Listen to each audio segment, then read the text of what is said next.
Good morning, ladies and gentlemen.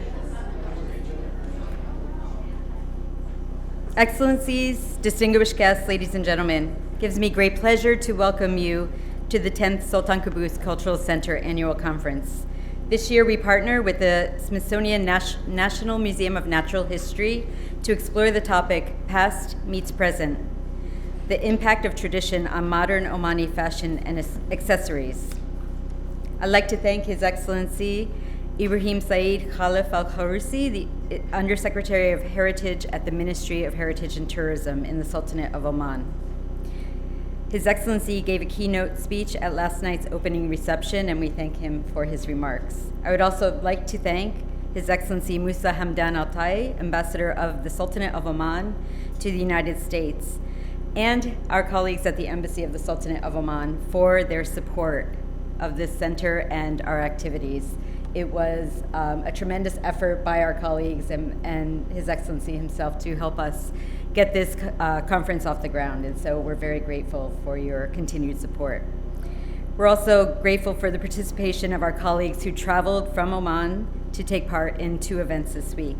It's been a joy to work with each of you and to help highlight your designs and products here in the capital of the United States. Thank you all for being part of this.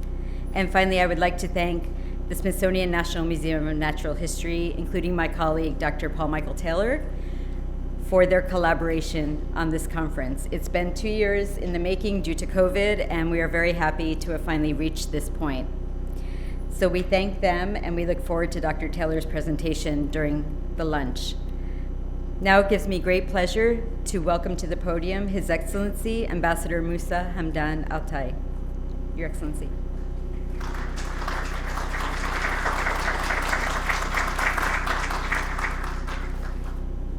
Thank you, dear Kathleen.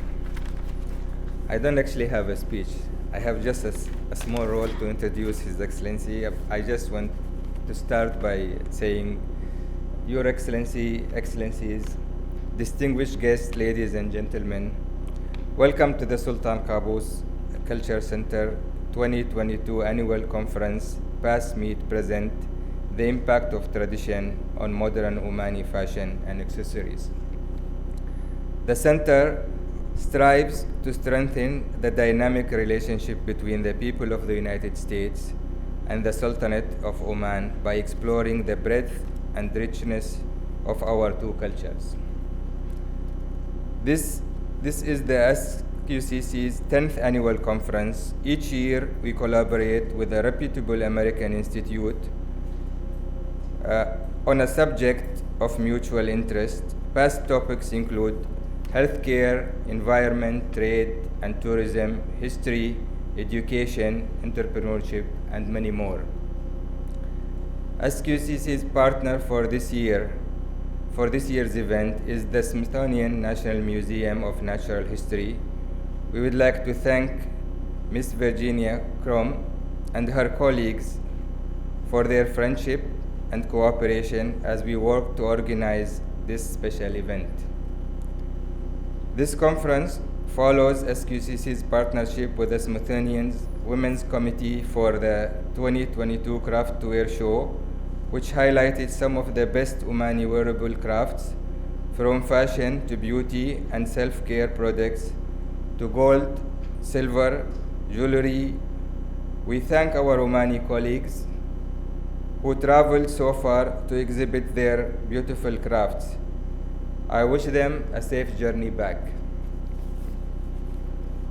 We would like also to thank His Excellency Ibrahim bin Saeed bin Khalif Al-Kharousi, Undersecretary of Heritage at the Ministry of Heritage and Tourism of the Sultanate of Oman, for his participation in this event, including his keynote speech last night.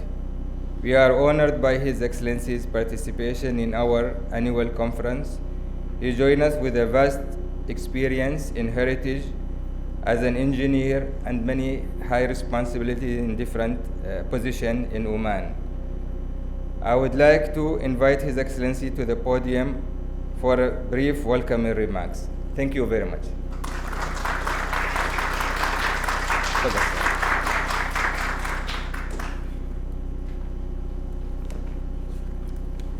Thank you, Your Excellency.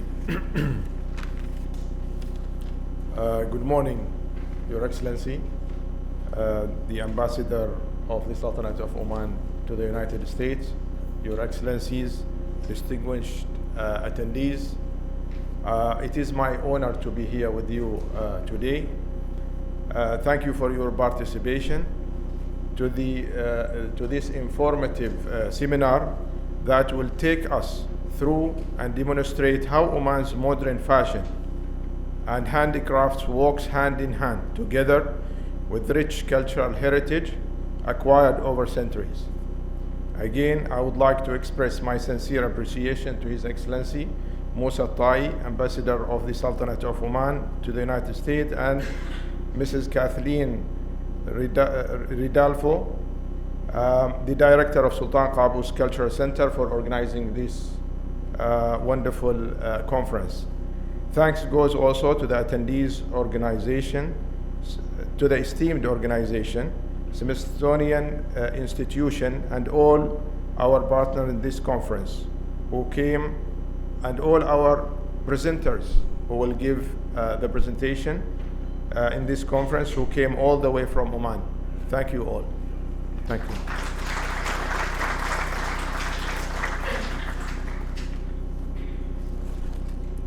I would just like to invite Virginia Crome to the podium. She is the Associate Director and Chief Advancement Officer at the National Museum of Natural History. Good morning. Welcome to Washington, D.C. On behalf of the Smithsonian, and especially from all of us at the National Museum of Natural History, I want to express our thanks to His Excellency Ambassador Al-Tai and to His Excellency Undersecretary Al-Kurusi for their warm welcome, and special thanks to our friends here at the Sultan Qaboos Cultural Center, and Kathleen in particular, for hosting this event held in association with our Asian Cultural History program. The Smithsonian is dedicated to the increase and diffusion of knowledge and is the largest museum and research complex in the world, with 21 museums, 9 research institutes, and the National Zoo, as well as over 160 million objects in our collection. 147 million of those objects are housed at the National Museum of Natural History, not just for the American people, but for the global citizen. My heart was warmed to hear stories today of people in this audience visiting the Smithsonian. I hope that if you haven't, you will take time to visit our many museums while you're here. Our museum's mission is to understand the natural world and our place in it. And that's what leads us to this conference here today, understanding our place in this world. It's through the work of scholars like Dr. Paul Taylor, who you'll be hearing from later today, that we understand how different cultures express what it means to be human through artistry and craft. The Smithsonian is proud to have received many gifts from Oman, and the earliest royal gifts from Oman given by the Sultan of Oman to President Van Buren in 1840 are among our national treasures in the museum's collection, and they are the subject of Dr. Taylor's talk over lunch today.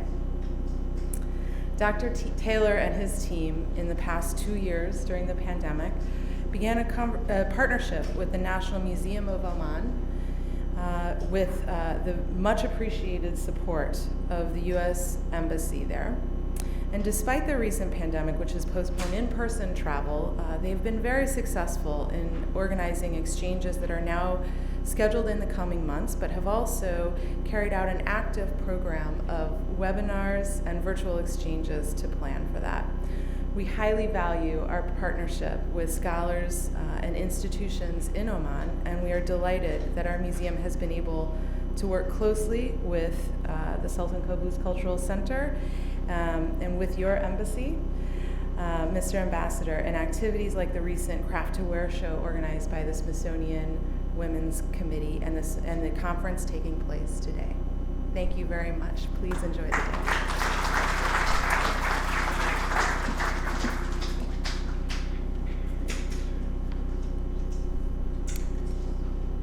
So we're ready to begin our first panel. It happens to be Dubai Fashion Week, and so our participants are in the region, in the Gulf, and unable to be here in person. However, we have one video to show, remarks by one speaker, and then Noor Al-Bahrani will join us via Zoom. First, I'd like to introduce our distinguished moderator and discussant.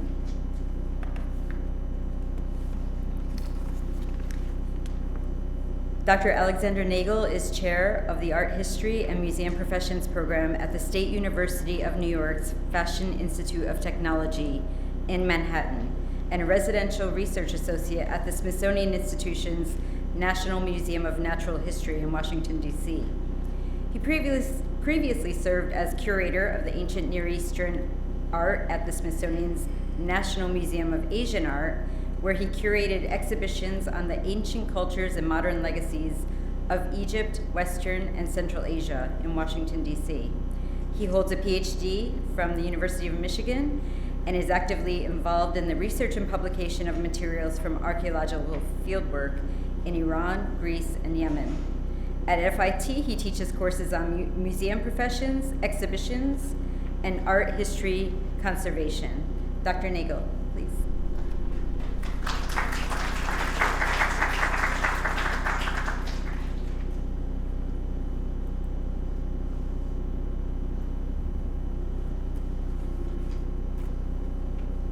Sabah al-khair. Good morning, everyone. It is a great honor, dear Excellency, dear Mr. Ambassador, also to be here this morning to be the chair of the first session, which should be about 40 to 45 minutes. I'm really grateful. I saw the exhibition also of Omani design and jewelry at the National Building Museum, so congratulations to all of the designers who participated in these crafts, and I hope we can do an exhibition at one point in New York at the Fashion Institute. So I really invite everyone here to reach out to me, and I'm sending also greetings from the director of the Museum of the Fashion Institute, Valerie Steele. We have about 50,000 costumes in New York City. We have about 5,000 shoes, so we have also quite interesting materials. The fashion business is really one of the largest. So as you probably, most of you do not realize, but in 2021, there was a $368 billion consumer spending, $368 billion in fashion business alone. So this is really a large amount. And here, this session allows us to look closer at this beautiful country of Oman and what fashion is produced there. I'm going to introduce the very first speaker in this conference with Ms. Noor Al-Bahrani, who was born and raised in Oman and studied electronic engineering before she changed her career into fashion. After the birth of her first daughter, she decided to create her own label, which she launched in 2020, so only 2 years ago during the pandemic. Noor Al-Bahrani is inspired by nature and timeless storytelling. She creates dreamy styles that are a reflection of her personal style and unwavering vision. Launched as a women's wear label, Noor Al-Bahrani refuses graceful femininity with delicate embellishments, evoking a vision of ethereal elegance. Sophisticated and enchanting, the collections feature fluid silhouettes, feminine color palettes, and impeccable craftsmanship. So I welcome Noor, and we have a video. We have Noor online with us. So Noor, many greetings to Oman, and please share your presentation. Thank you. Yep.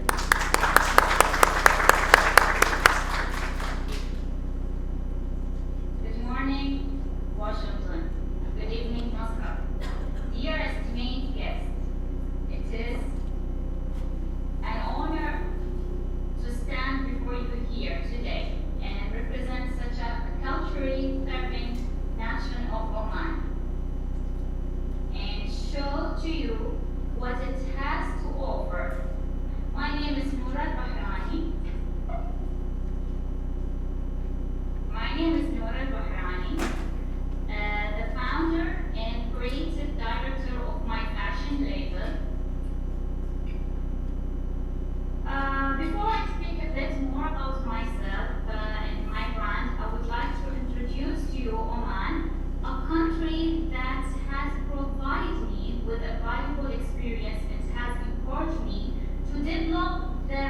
tools to be able to stand here today.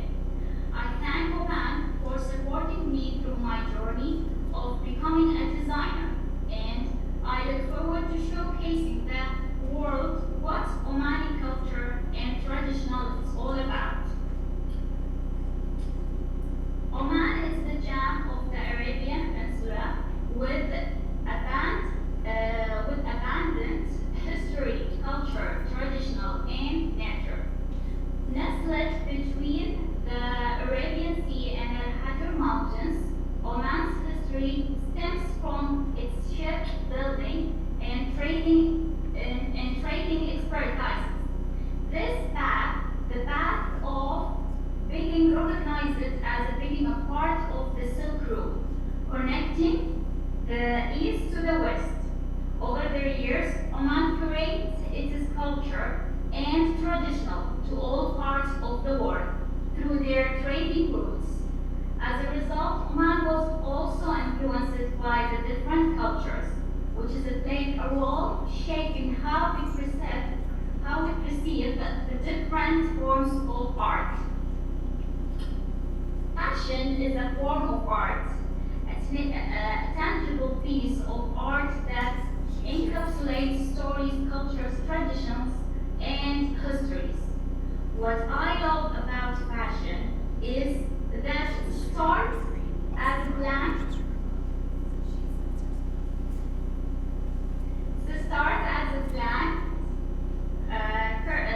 canvas where I can blend different elements that inspired me. This may be elements I draw from nature or history or even from the different silhouettes that Oman's traditional wear showcase. With Oman's history stretching far past the borders of the country, our traditional wear carries our rich history out to the world and even in the present day. Born and raised in Oman, I have always been mesmerized by the unmatched designs our culture offers. From north to south, Sawana to Muscat, and beyond. Each region showcased a unique version of our traditional dresses that symbolizes its essence. Through my brand, I want to showcase this remarkable silhouettes to the rest of the world by designing for the modern women of today. With every season, I try to incorporate traditional styles from all corners of Oman, but reimagined from a modern perspective. The ethos of my brand is to create dreamy styles that are reflection of my personal styles and my unwavering vision. Many ask, how do I do this? How do I constantly stay inspired and motivated to design collections every year? The answer is quite simple. My love and passion for this industry extends beyond my interest in dressing up and having the right outfit for any occasion. I am always inspired by what I see around me, fusing this with my goal to showcase Oman from a different light. It's what's helped me stay constant with my brand, my collection, my identity. For examples, my current autumn-winter collection is one that is very close to my heart. Set at my family farm, the collection is my artistic view of the special family time and endless memories my daughter gets to make there.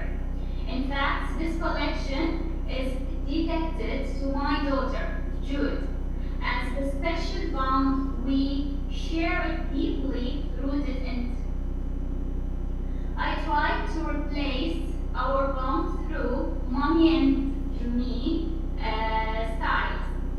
I fused these inspirations with the cuts that are derived from the traditional silhouettes. In this collection, the tira looks is inspired by the traditional dress from Dhofar, the southern region of Oman. I believe this is a classic way to embrace our culture while making it suitable for today.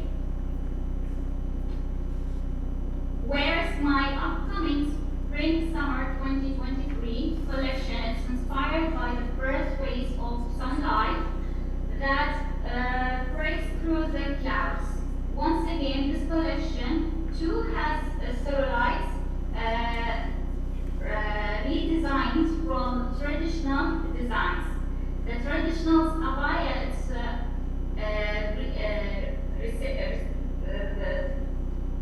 the traditional abaya is recreated into a balloon sleeve jacket style top with inspired by the traditional Belushi dress. Okay.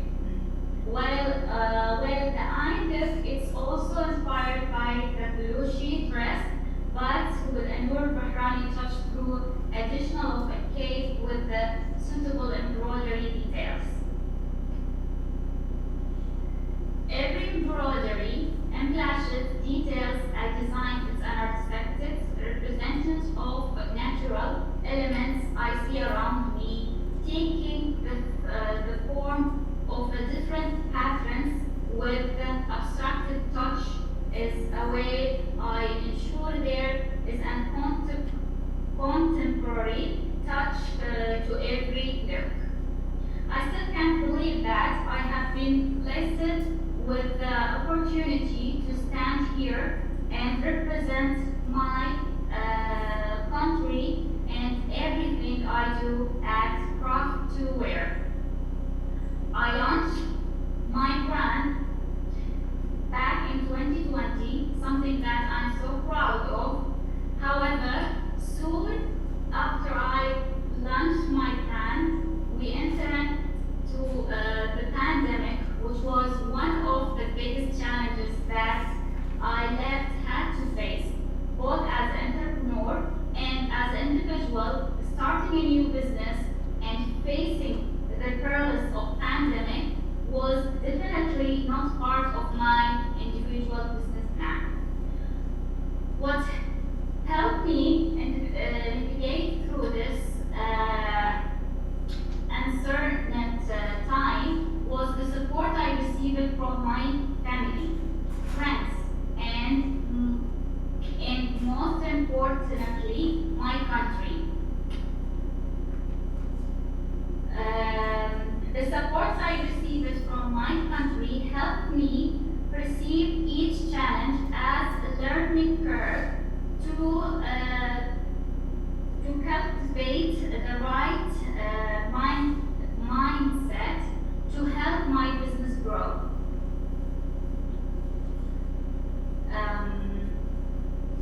In the last 3 years, I saw my brand reach new heights by being placed at a different international retailers, as well as to be supported by a magazine presses, helping me spread the story of Oman and the incredible talent that country holds as an entrepreneur, wife, and mother. I am excited to see what this journey has been stored for me. I want to take this moment to thank Craft to Wear for giving me the opportunity to speak about and showcase something so near and dear to my heart. Thank you.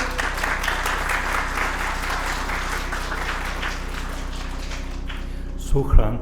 Thank you so very much, Noor. I know you're very nervous, and it's 6:30 p.m. right now in Muscat, I think, so it's a different time.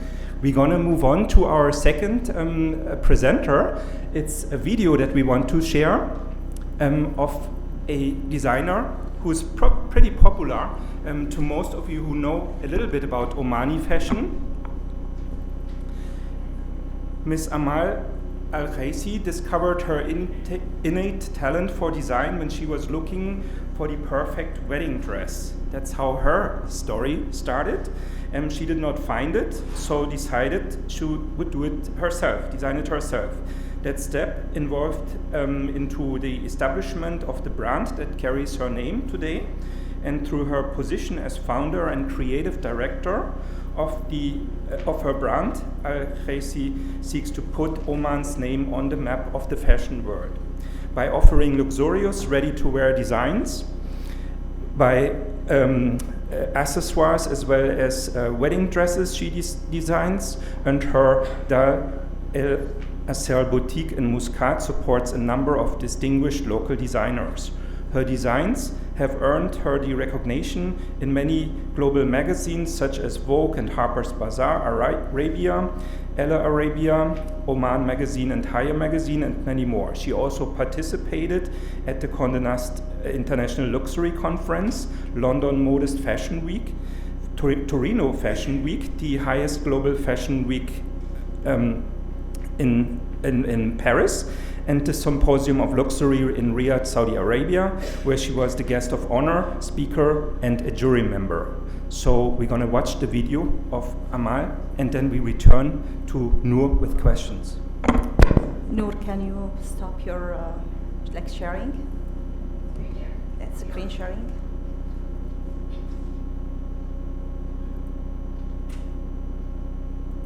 Can you stop your screen sharing, Noor? Yeah, I stopped it already. Okay.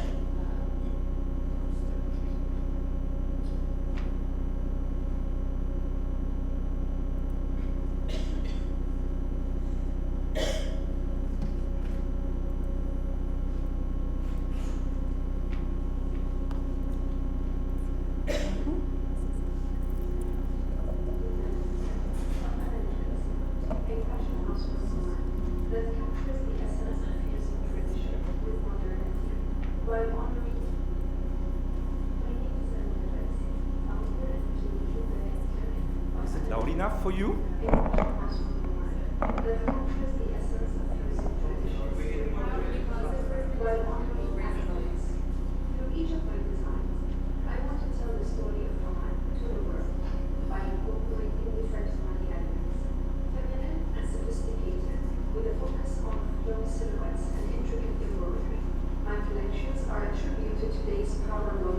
Prioritizes family when pursuing her dreams.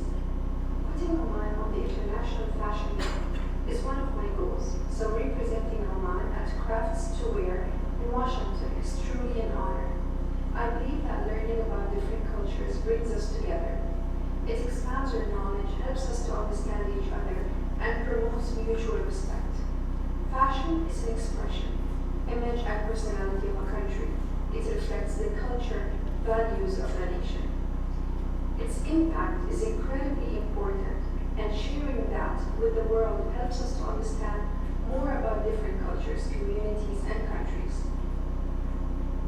Being a part of Crafts to Wear is a wonderful opportunity to share Omani fashion and culture with you. Designed with every woman in mind, my brand caters to my diverse clientele with women's ready-to-wear collections, children's wear, accessories, and a bridal line. The ready-to-wear collection features classic silhouettes in the shape of dresses, jumpsuit, kaftans, and separates, reimagined with a modern twist. Capturing the spirit and energy of kids today, children's wear mirrors the women's collection, highlighting the mommy and me look. Launched in 2021, the bridal line Qaboos showcases my signature embellishment, while little luxuries in the form of scarves, belts, and bags reflects the modern woman's need. Each season, I am inspired by an element from Oman, which is incorporated into my collection. One collection that holds a special place in my heart is my Autumn-Winter 18 collection. As a young girl, I was always touched by the yearly royal speeches of Sultan Qaboos bin Said presented on November 18. His speeches inspired all Omanis to work hard, and in 1993, Sultan Qaboos announced Omani Youth Year, encouraging all young people to do all they can for their country. This really resonated with me, and it motivated me to want to do something extraordinary to help build Oman. At first, it took me some time to figure out how to best serve Oman, but I soon realized my love for fashion, and so it became my goal to put Oman on the international fashion map. My life journey acted as my inspiration for the collection. Representing my life journey and sharing this story through my designs was really important to me. In Omani fashion, we love color and detailing. Embroidery and embellishment are very important to our design, and are handcrafted and hand-adorned into our garments. My designs represent this in a modern way. My clientele is so diverse, so my designs caters to this with more heavily embellished pieces to styles that are less embellished with more minimalist look. In Oman, we also love to wear kaftans, so I create exclusive collections that are only available in my boutique. I create an exclusive resort collection, which is only kaftans to cater to my more traditional clients. Over the years, I have had some incredible opportunities. I launched my brand in 2007, and in 2010, I opened my flagship boutique in Muscat. My boutique, Dar al-Asil, houses my collection along with a curated selection of regional brands. In 2017, I had the honor of speaking at the Condé Nast International Luxury Conference in Muscat. I shared the stage with Suzy Minkus and Princess Dina. I have also had the opportunity to present my collection at fashion shows on the world stage, including in London, Paris, Italy, and Dubai. I am now proud to say I have dressed Oman's As-Sayyida Jalila Ahmed bint Abdullah al-Busaidiyya, the wife of Sultan Haytham bin Tariq, which has been a career highlight for me. My collections are stocked both regionally and internationally at Farfetch.com, Harvey Nichols Doha, Unas, Galleries Lafayette Doha, and Red Style. Looking to the future, my goal is to continue growing internationally with a dream of being available in worldwide department stores. My goal is to put Oman on the fashion map, which I believe we are working towards. I also want to continue to inspire and empower women to follow their dreams. Thank you so much, Crafts to Wear, for giving me the opportunity to represent Oman in Washington and showcase my design to all of those in attendance.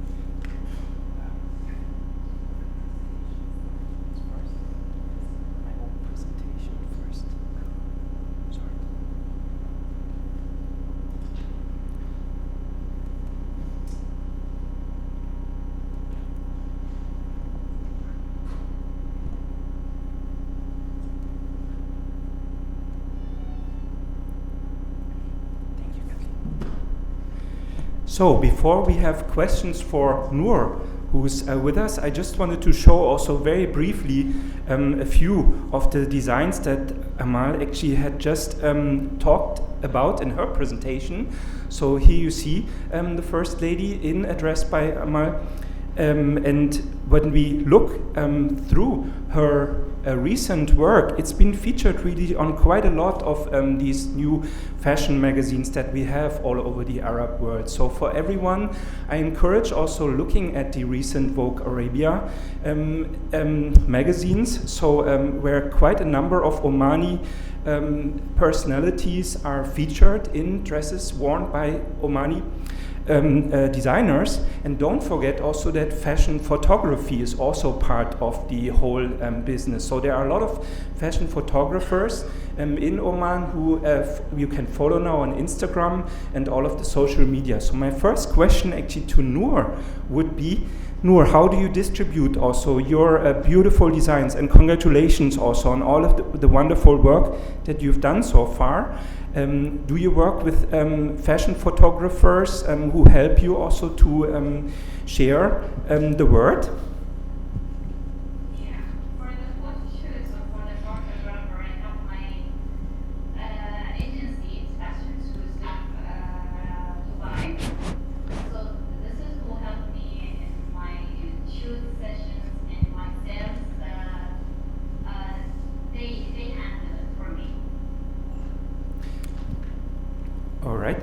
And so since all of the fashion is also about inspiration, where is your inspiration? You spoke about the nature of Oman, also about your family, your friends, your own child, who's now 2, I think, 2 or 3 years. Is that correct? Jude, she's 5 years old. 5. And Sultan, she's 2 years. Yeah. Share us a moment when you also found actually some inspiration in your early career stages. What was a moment in walking in Muscat or maybe visiting a museum where you was inspired about becoming a fashion designer?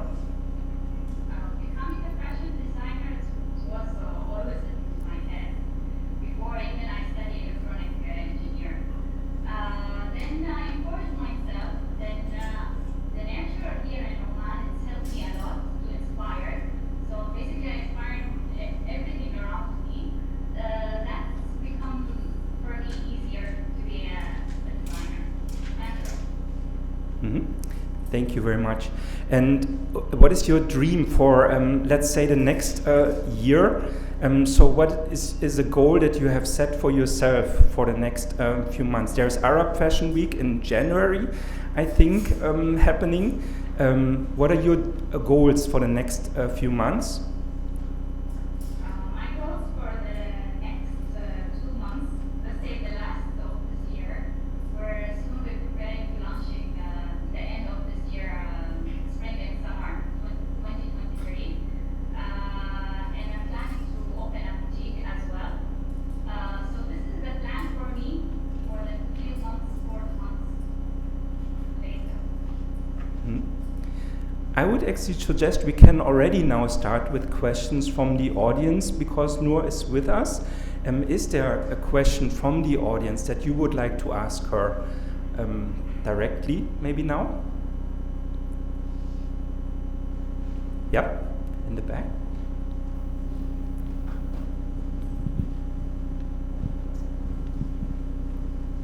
Good morning, good evening. Thank you so much. I'm so excited about the topic about past and present because I know it's so important to Oman and you can feel it, you can appreciate it even today looking around. So my specific question, because I'm not very hip on fashion myself, so it's harder for me to do the comparison, but what is what would you say is the big difference or what are the differences with your fashion, Omani fashion? It's a very competitive landscape out there. There's tons of fashion, but what is it about the Omani fashion angle that you bring to the table, Noor? Thank you.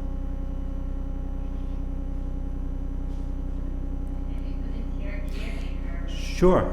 Noor, I'm just going to also briefly, so the question was about what is it particular about Omani fashion, because the audience asked, the Arab fashion world is also so wide and competitive also these days. So what is it about particularly Omani fashion that is unique? That was, I think, the question. Yeah. Thank you. The history of Oman, we create a lot of culture here in Oman, and we have different regions. So each region has the special, unique dress. So you can inspire a lot from our dresses around the whole Oman. For example, Muscat, they wearing it different for traditional clothes. Tufar, they wearing it different. Shafiya, they wearing it different. So we have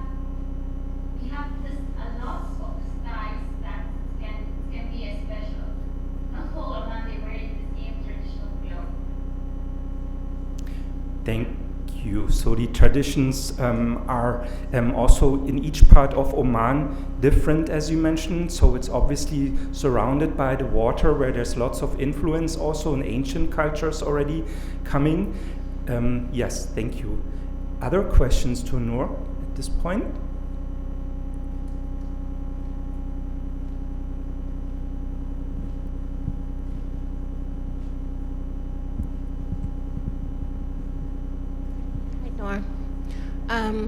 I wanted to know what would you like to tell, well, right now we're taping everybody, I'm sure. What would you like to tell young fashion entrepreneurs that strive to be like you, not only in the Middle East, but international-wise? What would you have to say to inspire them more in their process to become a designer? Thank you. Noor, the question just was, what would be your recommendation for a young designer who is just about to start also in their career, as a good advice also? So we have also here in America many young fashion designers inspired by your work, Noor, now. What would be your advice to them? My advice for them, follow your passion and create something is not available in the market. Listen to be special. Work hard, of course. Finding the special and work hard. Yes? There's another question. Yes, I have a question. Congratulations. It's beautiful, the stuff you make. You're giving me an inspiration. I am very close to fashion. Unfortunately, I would start to say we lived in Oman for 3 years. We were diplomats. And my generation was the generation where we put things on a back burner. And moving from country to country was very difficult. But wherever I've been, I have helped young women to kind of launch their businesses or help women who were needy, show them my craft so they can start make a living. And the thing that inspired me the most when we were in Oman is what the Sultan Qaboos, Allah yarhamu, said. He said, I don't want our country to be known by its oil. I want it to be known by its culture. And you're doing a beautiful, beautiful job doing that, sharing these beautiful things with us. I would have a question for you. I would say, where do you get your fabrics? But before I get to that, you answer that. The other thing that inspired me, and I'm retired now, you are young, you have to give me an advice. You think it's too late for me to start? But I would say my inspiration, you have to ask 2 questions now. But my inspiration was to see these women in Oman dressing this chiffon fabric that's blue and red and green at the same time, floating in the air, was quite a sight. And following Yves Saint Laurent, who was born in my country, well, when you look at his stuff, I know where he got inspired. So it's just beautiful. So I want you to answer my question, your fabrics, and please give me, you are younger. I give advice to the young, but I like to get advice from the young. I have friends from 20 years old to 90 years old. Noor, so you had a big compliment again here from the audience about your wonderful work, how inspiring it is. So we had a question first about not everyone starts when they are young also to be a fashion designer. So there are people who are now in their retirement also, or working later and want to change careers. Do you have any tip for those who want to enter this at a later stage? Is that correct? Yes.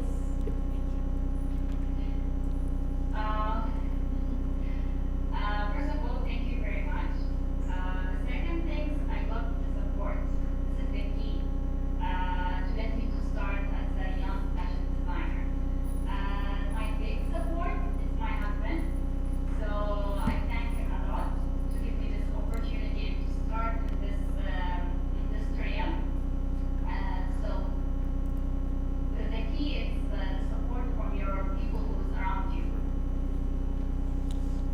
Thank you. The second question came about your materials, your fabrics. Where do you get these from? It's international. There's no specific place. We can get it from France, we can get it from Italy, we can get it from Dubai, from India. So there's no special places we get our fabrics. Thank you very much, Noor.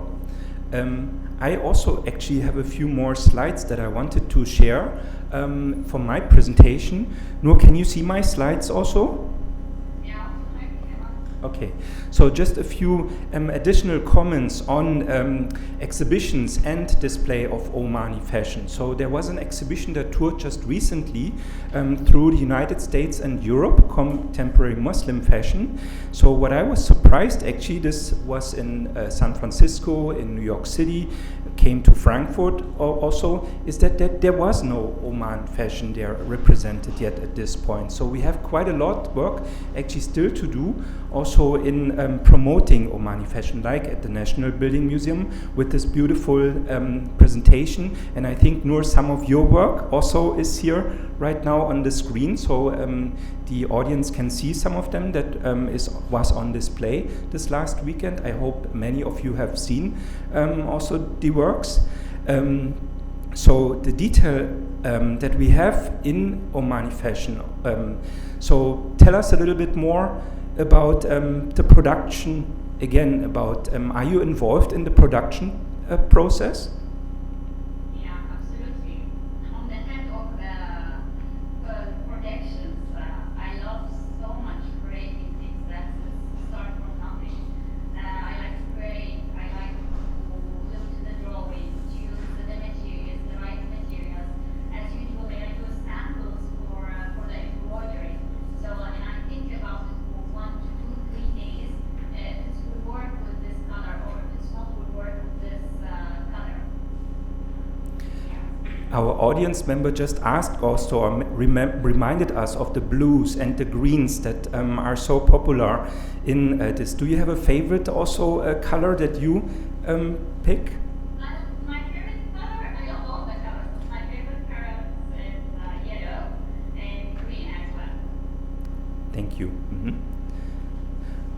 All right, and I just also wanted to, the idea is obviously not only that women's fashion is popular, men's fashion is also a very important aspect in Oman. So here you see an Omani dress, really, where the dress fits also with the head cover. If you look closer at the details, the colors here are really very wisely mixed together. Noor, are you at one point imagining also to go into, you mentioned children's fashion also going perhaps into menswear? I already in children's clothes because I have a daughter, so I like to match with them. So through this mommy, the site mommy and me, I have it in my autumn winter, and I have it also in upcoming spring and summer 2023. Man clothes, I'm thinking about it, but let's say after 7 years or 10 years, not now. It's a more difficult market, the men's business. Yeah. Absolutely. Thank you. Yes, as we know, obviously there's a large tradition also of producing beautiful craftswear and fashion in the Eastern Arabia, and you can really identify also between different tribes also in the south of Oman and in the north. We have also, because of this large Omani empire in the 19th century, obviously lots of West African influences there in the materials. Do you also look to Africa, Noor? Actually, I'm looking to do for collaborations with Four Seasons and Mauritius for the results wearing. Hopefully, we will launch it on November. Yeah. Thank you. Questions from the audience, perhaps? Yeah.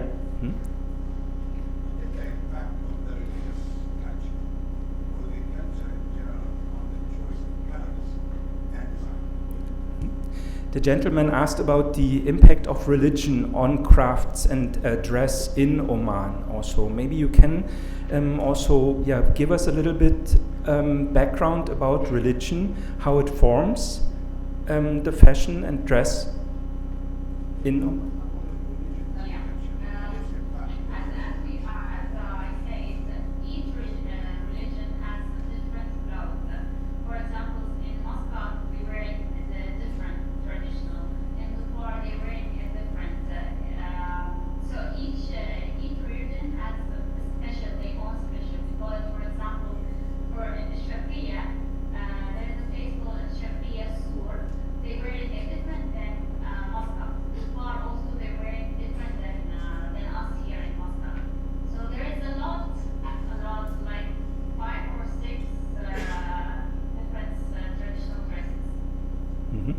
Thank you.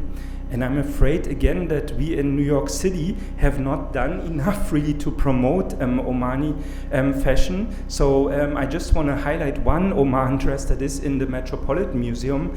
It is actually one of the first that came through an American diplomat to the United States, was initially worn by the Sultan in the early 1800s. So we have fashion and dress already here in the US, and it's really worth, let's do an exhibition about this at some point. So that is actually, and invite Noor and Amal also to contribute and contrast also the past and the present here. So we know that many influential ladies at the court of Muscat and Zanzibar brought fashion from this area to Europe. She was actually later becoming a German. You hear my accent, I'm also from Germany, so that's why I brought her up. A princess in the 19th century, so she became also in Europe kind of a model. And you brought up Yves Saint Laurent also already earlier, so obviously the influence in Paris also,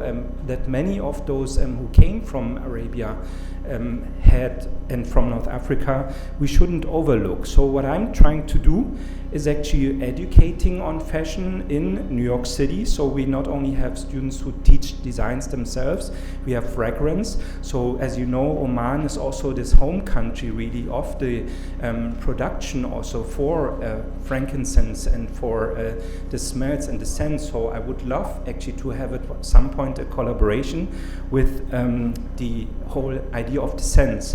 So my question to you, Noor, how important are the other senses for you? The smell, the touch?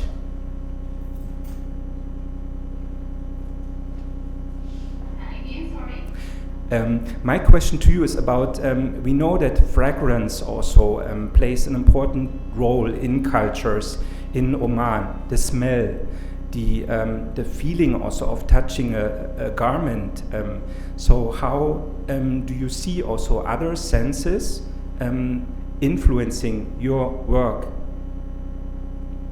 Yeah, absolutely, it's very important, especially my eyes and my hand, because I'm growing and I'm looking around me, and anything that's inside my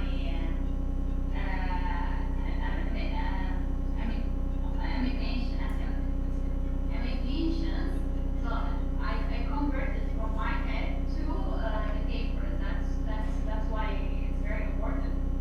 And I think the designer has a special taste in this. Thank you. Are you working on a fragrance also as part of your brand?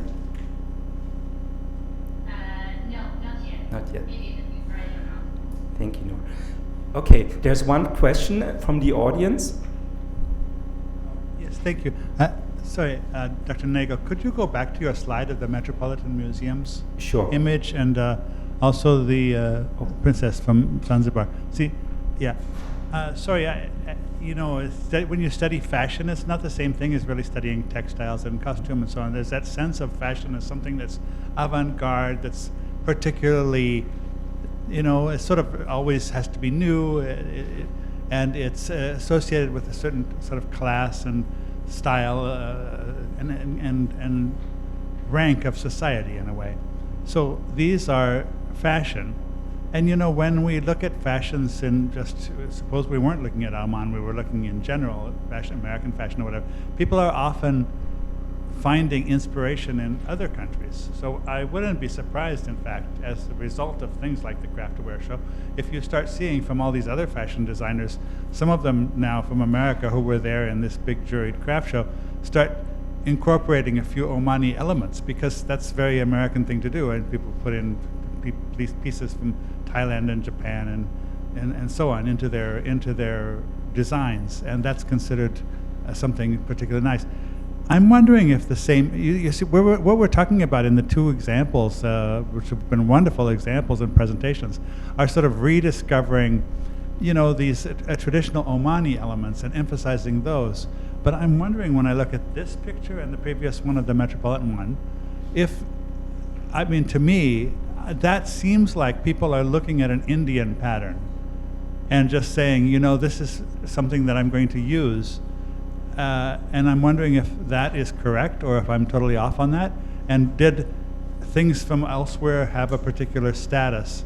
And if so, what was the high status element to use in Oman, and what was maybe something that they would never use? I don't know, something else. So that's my question: the incorporation of foreign elements and what the symbolism was there, and if that particularly was consciously something from India.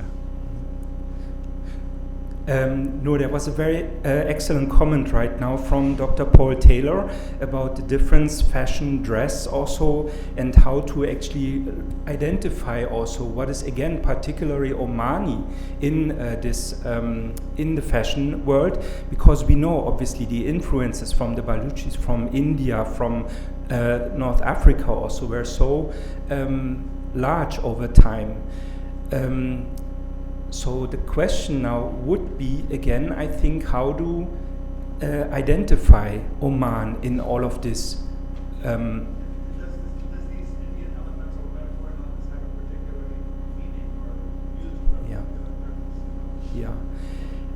And whether there are elements in the early fashion also in Oman, for example, who come really from other regions. I would answer this myself actually, because Oman is so cosmopolitan, has always been, because there were so many seafarers who would stop in Muscat and would always, so we should not probably think even in these kind of terms of national fashion. This is just my suggestion also, Paul. Here was a hand we have in the audience. Yeah, may I just contribute? This is the Princess of Zanzibar in Oman, so I also just wanted to mention Zanzibar. This is actually very much Zanzibari fashion, which had a lot of Indian influence, so it's much richer. I think your question is very pertinent, and it's very interesting. For me, it's one of the wonderful things about Oman. It's one of the wonderful things about Oman is this confluence and this fermentation from so many different sources to create a special individual style, but drawing from many others. I think they do it better than the Americans, actually. Thanks. Yeah. All right. So I think at this point we have to conclude the first. There was a question.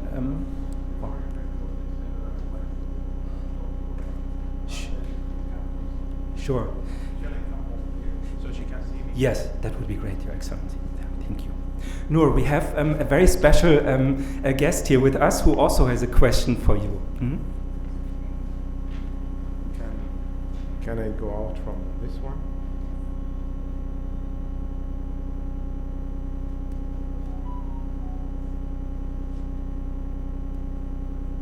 And can she see me now? Can you see me? Yeah, I can see you. Yeah. Noor, we are very much proud to see an Omani designer coming to this level, highlighting the Omani fashions abroad.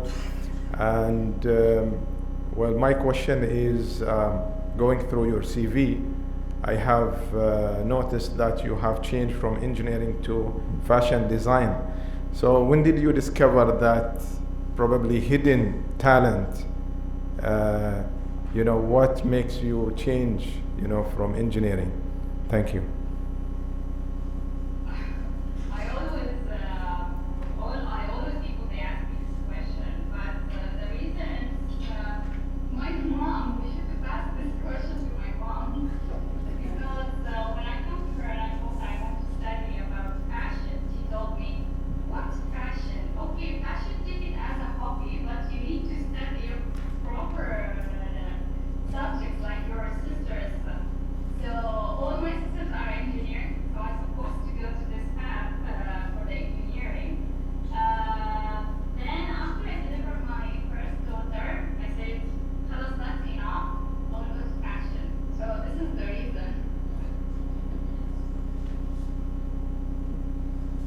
Thank you so very much, Noor. We're going to give you a round of applause now. Thank you.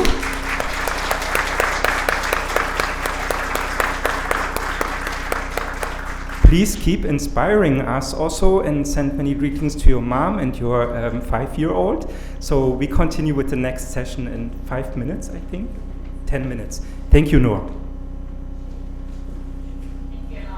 Thank you, Noor. Thank you, Dr. Nagel. And of course, we thank Amal Al-Raisi for her contribution. We'll take a 10-minute.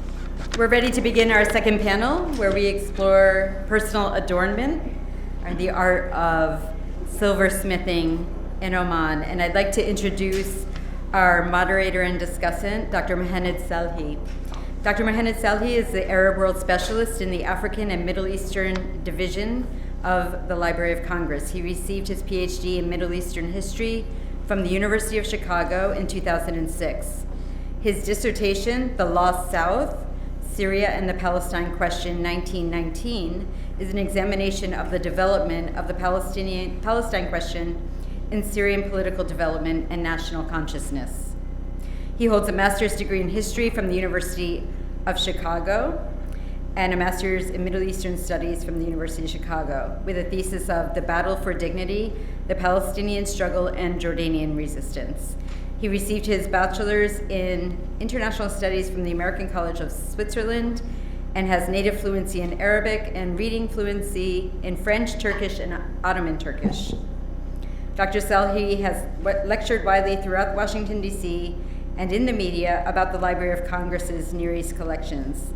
These include the Central Intelligence Agency, American Red Cross, Al Jazeera, Al Hurra, Voice of America, the Kingdom of Saudi Arabia TV, Bahraini TV, Echo Arab, Al Yom Al Sabi, University of Chicago, Duke University, and the University of Maryland. He was also invited to lecture on Middle Eastern history for the State Department Foreign Service Institute and Northern Virginia Community College. Among his many publications is a series of Arabic, Persian, and Ottoman calligraphy sheets from the Library of Congress collection and the Book of Khalid, an Arab-American tale. Dr. Mohamed, welcome.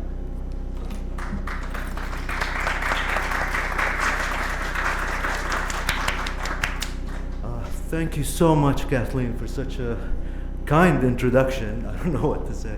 But welcome, everybody, excellencies, distinguished guests, ladies and gentlemen. Welcome to the Sultan Qaboos Cultural Center's annual conference. It's so nice that we can be here in person after this period. First, the plug. As it was mentioned, I work at the Library of Congress.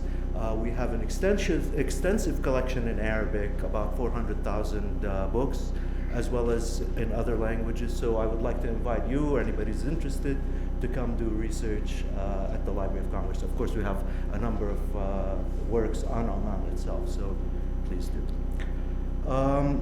Thank you for staying for what promises to be a very interesting panel. Our first speaker is Miss Marcia Dor.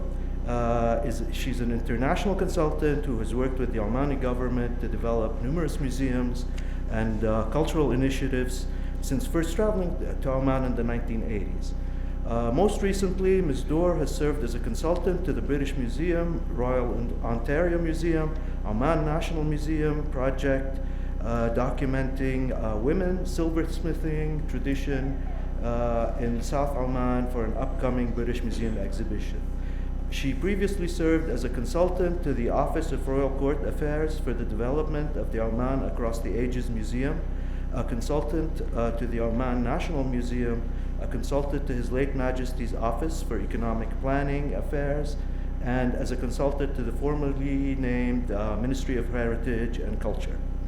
Ms. Dor has also served as an advisor to the Ministry of Tourism, Directorate of Historical Sites Development, and to the Ministry of Commerce and Industries Department of Domestic Tourism. Among Ms. Dor's many publications is her seminal work, The Craft Heritage of Oman, a 2-volume book documenting Oman's traditional craft heritage, co-written with Mr. Neil Richardson. I've had the privilege of taking a look at it right now. So without further ado, Ms. Marshall.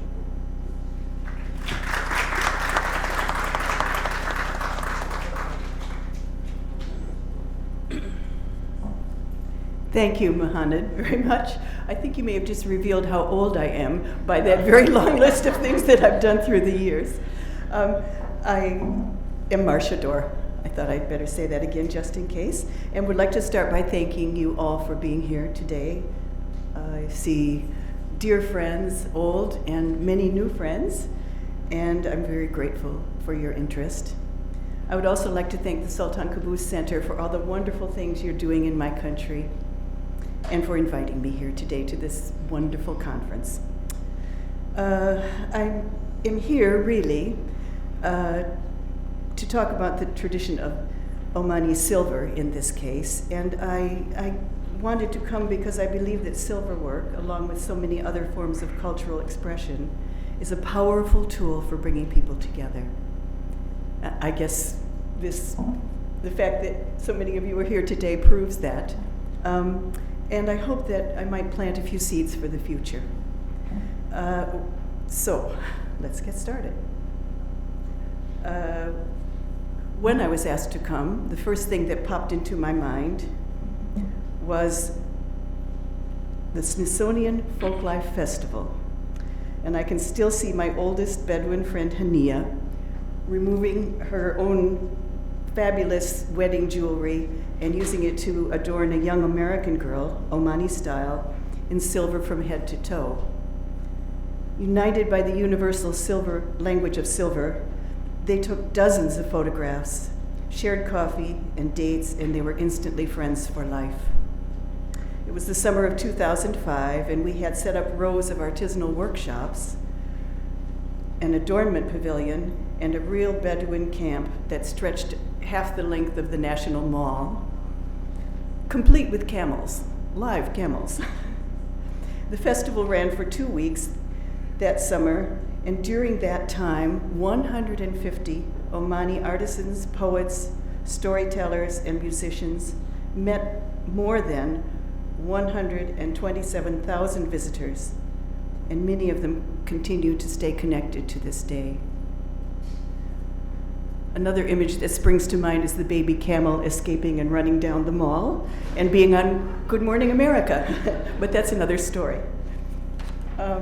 So, this is Hania, my oldest Bedouin friend that I was describing, and this is, she's actually a weaver, and here she is wearing her wedding headdress as if that were a normal thing to do when one is sitting in the desert weaving. And I wanted to show that picture because Oman's silver traditions have achieved iconic status as a tangible representation of the nation, its people, and its past. I'm sure you all feel that if you've seen Omani silver at all. And in part, this is because it's enjoyed a remarkable continuity of style through the ages. Hania's wedding dress was made in northeastern Oman in the mid-20th century. And I hope you can see that it features ornaments with granulated decoration and hollow spheres.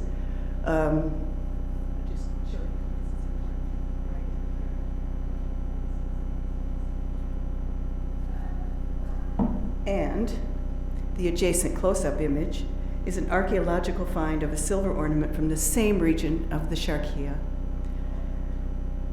also featuring granulation and hollow spheres, which has been dated to between 300 BCE and 700 CE, making it 1,000 to 2,000 years old.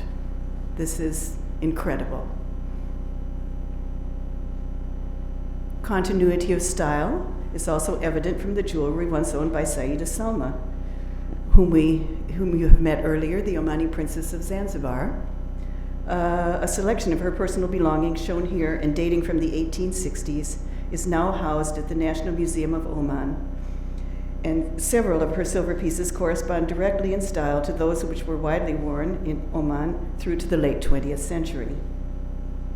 As an example, there is a strong similarity between the Samt medallion in the lower left-hand corner of the image, and I just point that out to you too, just here, and the one I'm wearing today. This was made in Nizwa by Salam al-Shareki in the late 20th century, and Salam, now 80 years old, continues to practice his craft to this day. Wherever I wear this necklace, people admire it and usually ask me where they can buy one just like it. And among those admirers was President Clinton when he came to visit Oman during his tenure as President of the United States. I captured his attention out of a long line of people because I was wearing this. Okay, so I wanted to talk a little bit about silver techniques, but only very briefly. I'm sorry because this is such a whirlwind overview. I only have a very few minutes and I know way too much, so I hope you don't mind also if I'm reading to you rather than starting to talk. So in this case, I wanted to tell you just very briefly that Omani silversmiths use dozens of specialized tools and techniques to create an infinite range of jewelry designs.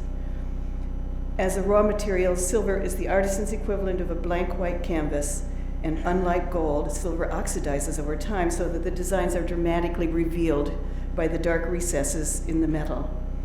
It can be transformed into sheet or wire, and wrought, etched, cast, stamped, pierced, punched, embossed, chased, granulated, embroidered on leather, inscribed with calligraphy, inlaid with niello, or layered with gold. The possibilities really are endless.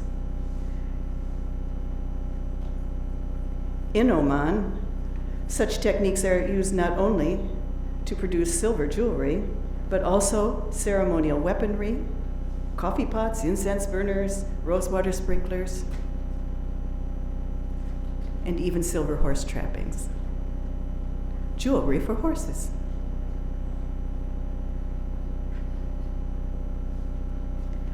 Traditional Omani silver is known for its high quality silver content, which ranges usually from 84% to 90% pure, with the only additive being copper. Silver coins, in particular Maria Theresa thalers, and many of you may know this already, were the primary source of this raw silver material from the mid-18th century until the second half of the 20th century, when they ceased being circulated as currency.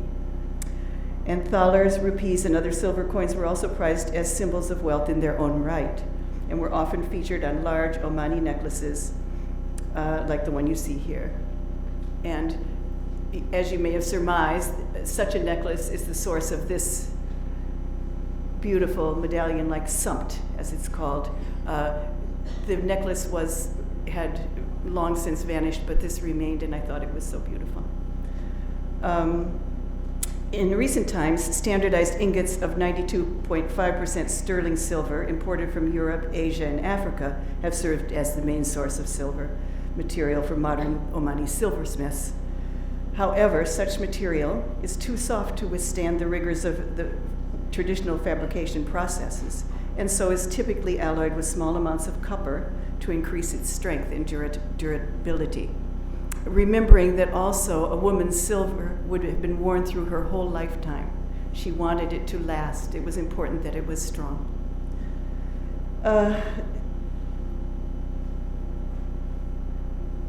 Just to touch on why people wear jewelry. Individual pieces of Omani jewelry are imbued with religious significance as well as beauty and function. And a woman's jewelry can indicate her financial and marital status, represent her tribal or regional identity, and serve as an affirmation of Islamic faith. Silver jewelry engraved with verses from the Holy Quran is designed to protect the wearer from harm. Quran box amulets and discs engraved with captive jinn figures are also considered protective, as are coral, carnelian, and other red-colored elements, even should they be red plastic sign reflectors or bicycle reflectors. Silver pendants inset with natural materials such as shark teeth or gazelle horns are strung on necklaces to safeguard children. So here you're looking at coral along the bottom, which is, those pendants would have been made for their, because they were red, and would have been on necklaces for women, the lower row. The pendants on the upper row were for children. I think they're probably teeth, horns, bone, maybe even a little bit of ivory there, or a claw from an animal. I'm not sure what all of those are. That would be something interesting for someone to study one day, to analyze. And here, this Samp necklace has been engraved on the back with the Ayat al-Kursi, known in English as the throne verse from the Holy Quran, which speaks of God's incomparability and is invoked for protection against evil. This is probably the most widely used verse from the Quran that you would see in Omani silver, and it's very widespread use of that verse. It's actually, the calligraphy and the way of producing it is another art in its own right, and very challenging for a silversmith to work in silver to make that calligraphy legible and beautiful.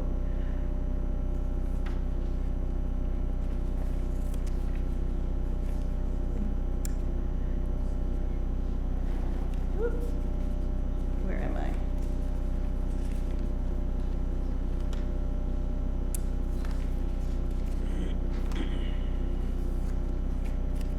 Am I missing somebody here? Oh, here we are. Traditional silversmithing typically takes place in the cool morning hours in small home workshops or within the vibrant atmosphere of a bustling souk, alongside other artisanal and mercantile activities. And Nizwa and Bahla, with their defensive walls and massive fortresses, historically provided a secure environment for artisanry and today continue to be famous for their silver and gold work, as are the oasis towns bordering Oman's desert territories. At the same time, Mutra's great shaded souk in the capital area is also famed for its silver and gold work, but the dynamic is quite different. With tourists making up a large percentage of souk custom, Mutra souk is liveliest in the evenings. And the workshops of traditional kanjar makers, silversmiths, and goldsmiths are mixed, intermingled with modern jewelry shops and stores filled with antiquities and imported treasures of trade. And I just wanted to point this out to you. This is Mutra here. This is the capital area souk, where you see the antiquities mixed together with the working silversmith. He's doing double duty, greeting customers and making use of his time. This is Ibrahim Alouche in Mutra. This is Salam El-Shareki in his workshop, the gentleman who made my necklace, on the outskirts of Nizwa. And here is the kanjar maker of Sinau on the border of the desert territories, and he's just next to the very lively camel market.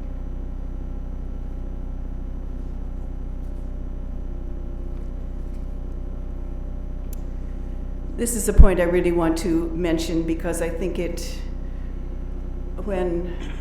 was it Paul who was speaking of the difference between as fashion as a trend and the traditional styles. As the wealth and prosperity of Oman's citizens has increased, so too has the modern preference for gold, with silversmiths increasingly employing gilding techniques to create bright yellow gold accents on silver jewelry. And many Omani silver styles are now being produced entirely in 18 to 22 karat gold, but on a much smaller scale than their original versions, in keeping with the high cost of gold as a raw material. So you can see so many pieces of very recognizable silver designs made in gold can fit in one hand. They're made in such a diminutive scale. And that, in turn, that modern taste for gold has been then reinforced by the fact that lighter gold is easier to wear and it's not heavy, but it's also sort of not in your way, because you can imagine a gigantic necklace and that headdress that Hania seems to wear all the time. That's quite an art, wearing that jewelry for your lifetime. And maybe in modern life, that would be just too difficult. Where do I want to take you? I want to take you to elements of design. And this is a subject very dear to my heart. Maybe we can talk a little bit in the panel about it too. Through the manipulation of shape, texture, pattern, and color, in the case of gold, and niello, which is a dark black material, untold generations of silversmiths have contributed to the evolution of a broad range of distinctive jewelry designs that offer a visual metaphor for the beliefs, customs, and aspirations of the Omani people. These designs are so much more than beautiful. They are so meaningful. They reveal so much about Oman and its incredibly ancient culture. And the creation of an actual or virtual storehouse for these designs to serve as a resource for future generations of designers, artisans, and scholars, students, children. That's a critical task that has yet to be addressed.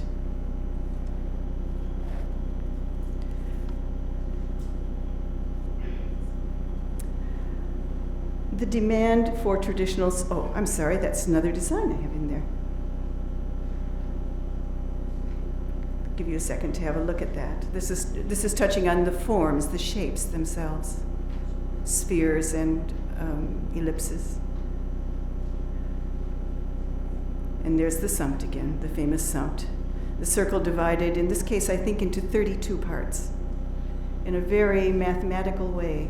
A traditional silversmith could use simply a compass and a ruler and do incredibly complex designs based on different geometric elements.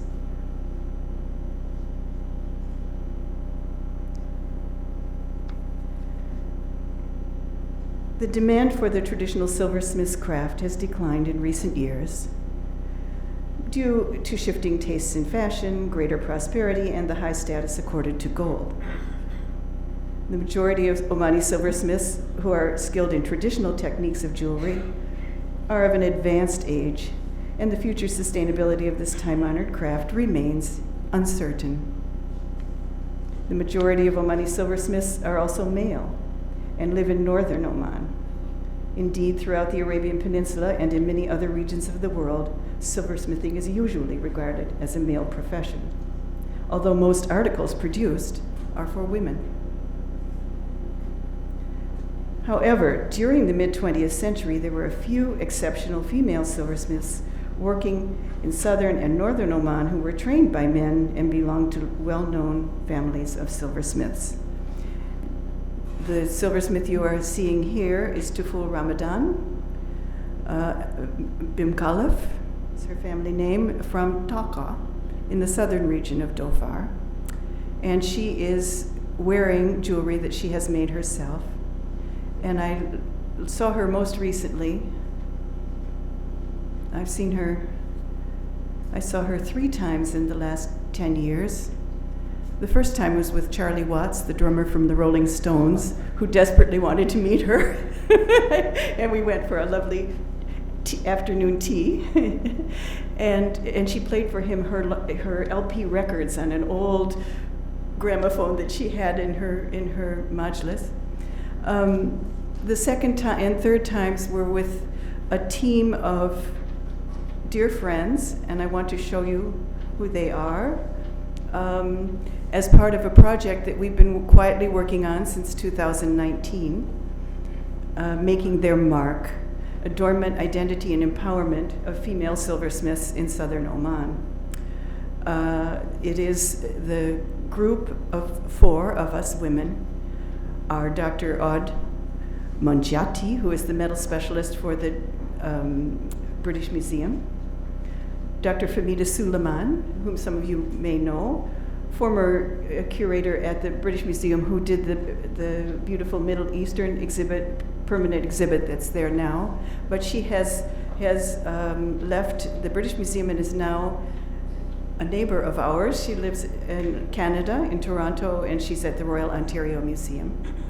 And finally, Moza El-Wardi, a wonderful, sparky Omani lady who now has 4 sparky, darling young girls whom I met when she was 15 or 16 years old, and she came to my door and she said, Marcia, I want to do what you do.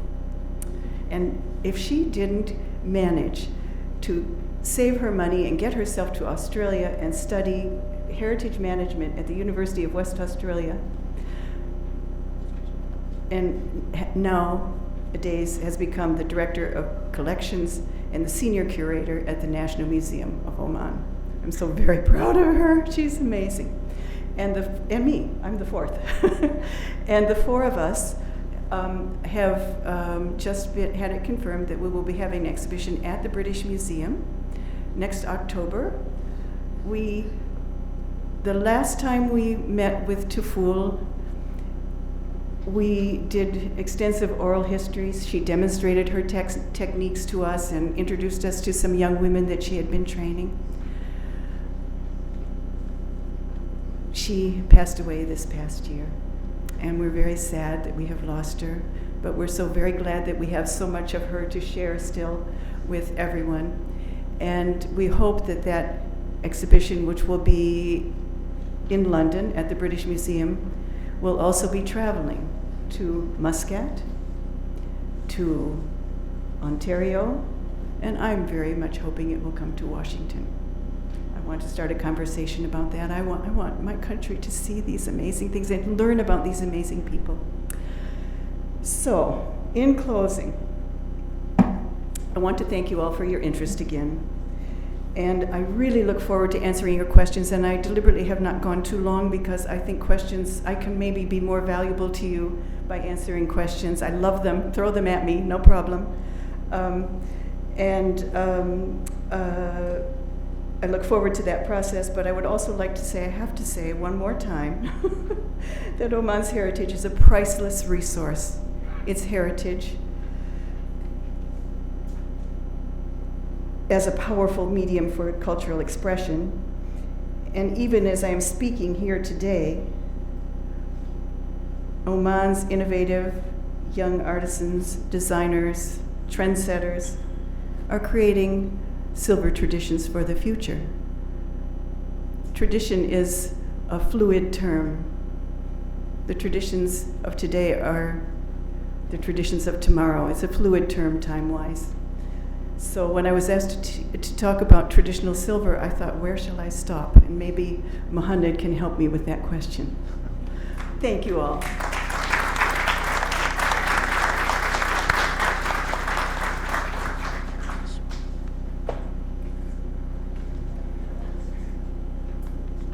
Thank you, Marcia, for a very informative presentation. Our next speaker today is Mr. Saif Nasser Al-Tiwani, excuse me. He is the owner of Al-Tiwani stores and the Hilyab trade brand. His company specializes in all kinds of silversmithing, jewelry, and collectibles, antiques, and gifts. He is based in Nizwa, Oman. Al-Tiwani is also the owner of Timara trademark, specializing in the field of tourism in the Sultanate of Oman. Mr. Al-Tiwani is a member of the board of directors of the Oman Chamber of Commerce and Industry. He is also the founder of Bawarik Nizwa International Investment Company, specializing in transforming historical homes into boutique hotels and developing ancient archaeological neighborhoods. Mr. Al-Tiwani is a retired law professor. So without further ado, Mr. Al-Tiwani.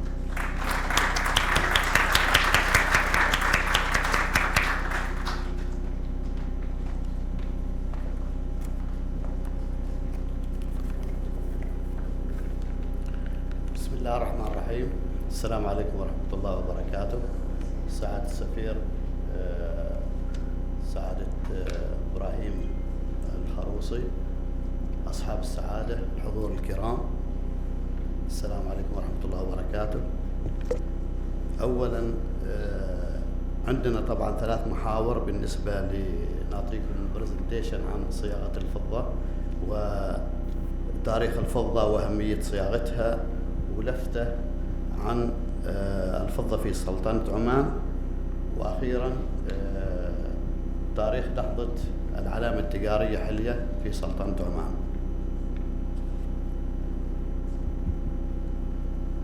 Good afternoon, everybody. Peace be upon you. Everybody, Your Excellency, the Ambassador, and Your Excellency, Sir Qaboos. Today we are going to talk about different topics, among them history of silversmithing in the Sultanate of Oman, the importance of silversmithing, an overview about the silver industry in Oman, and the Renaissance Day for our brand, Hilya, and the idea behind the creation of this brand. طبعا تم اكتشاف المجوهرات الفضية في سلطنة عمان منذ القرن الرابع قبل الميلاد، وذلك حسب الروايات المتواترة في الكتب التراثية. وتعتبر ولاية نزوة في المحافظة الداخلية من الولايات المتخصصة في صناعة الفضيات وبيعها والمشتهرة منذ قديم الزمان. The first silversmith jewelries were discovered in the Sultanate of Oman from the 4th century before Christ, as mentioned by some stories. The Wilayat of Nizwa at Al-Dakhiliya Governorate in Oman is one of the famous wilayats in the manufacturing and selling the silver to this day, and is one of the traditional crafts inherited in the wilayat. تاريخ صياغة الفضة في سلطنة عمان طبعا بسبب تاريخ عمان الممتد في الملاحة والتجارة عبر العصور القديمة. History of silversmithing in the Sultanate of Oman. Because of Oman's extended history of marine trade through the ancient times, يمكن من خلاله ملاحظة تأثير الحضارات الأخرى على صناعة الفضيات في سلطنة عمان، وذلك من خلال العصور القديمة، حيث بدأت صناعة الفضة من خلال العملة النمساوية ماريا تريزا. It's possible to note the influence of other civilizations on the Omani jewelry industry since ancient times, where the silver industry began through the Austrian coin Maria Theresa.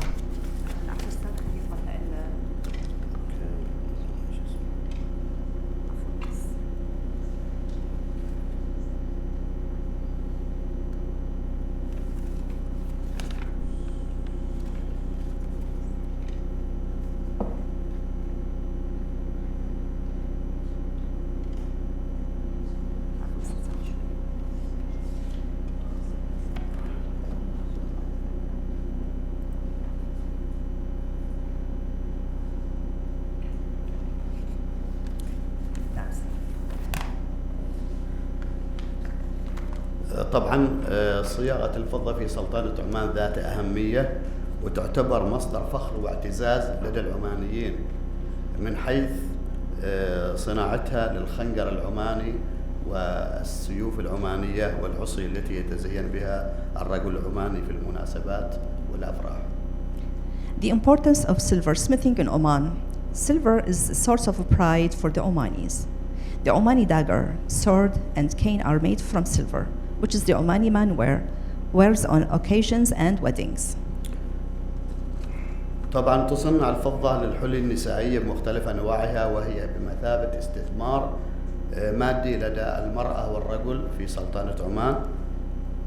Women's jewelry of various kinds is also made from silver, which is a financial investment for both men and women in Oman. طبعا وتمتلك سلطنة عمان حضارة وتاريخ عريقين من حيث تفضل الفضة العمانية أو تعتبر الفضة العمانية في السلطنة من الثقافة الساحرة لدى المرأة. The Sultanate of Oman has a rich civilization and history, where Omani silver represents the charming culture. المحور الثالث لمحة عن الصناعات الحرفية في سلطنة عمان. تشتهر السلطنة بالكثير من الصناعات الحرفية التقليدية، سواء كانت الحلي النسائية أو الرجالية، أو صناعة التحف التقليدية والهدايا المختلفة، ومنها صناعة الخنجر العماني، من حيث أن الخنجر له عدة أنواع ومسميات، منها السعيدي والنزواني والصوري والخنجر الساحلي ومنها الجنبية الظفارية. An overview of the handicrafts industries in the Sultanate of Oman. The Sultanate of Oman is famous for its many traditional handicrafts industries, whether it is women's or men's jewelry, or the manufacture of traditional antiques and various gifts, including the Omani dagger industry. The dagger has several types and names. Among them, Al-Saidi, Al-Nuzwani, Al-Suri, and Al-Salhi, which include Al-Sahili, which includes الجنبية and الظفارية. ناخذكم الحين في جولة حول نهضة العلامة التجارية حلية في سلطنة عمان، وهي العلامة التجارية الأولى في مجال صناعة وبيع الفضيات. So the Renaissance Day of Hilya, the beginning.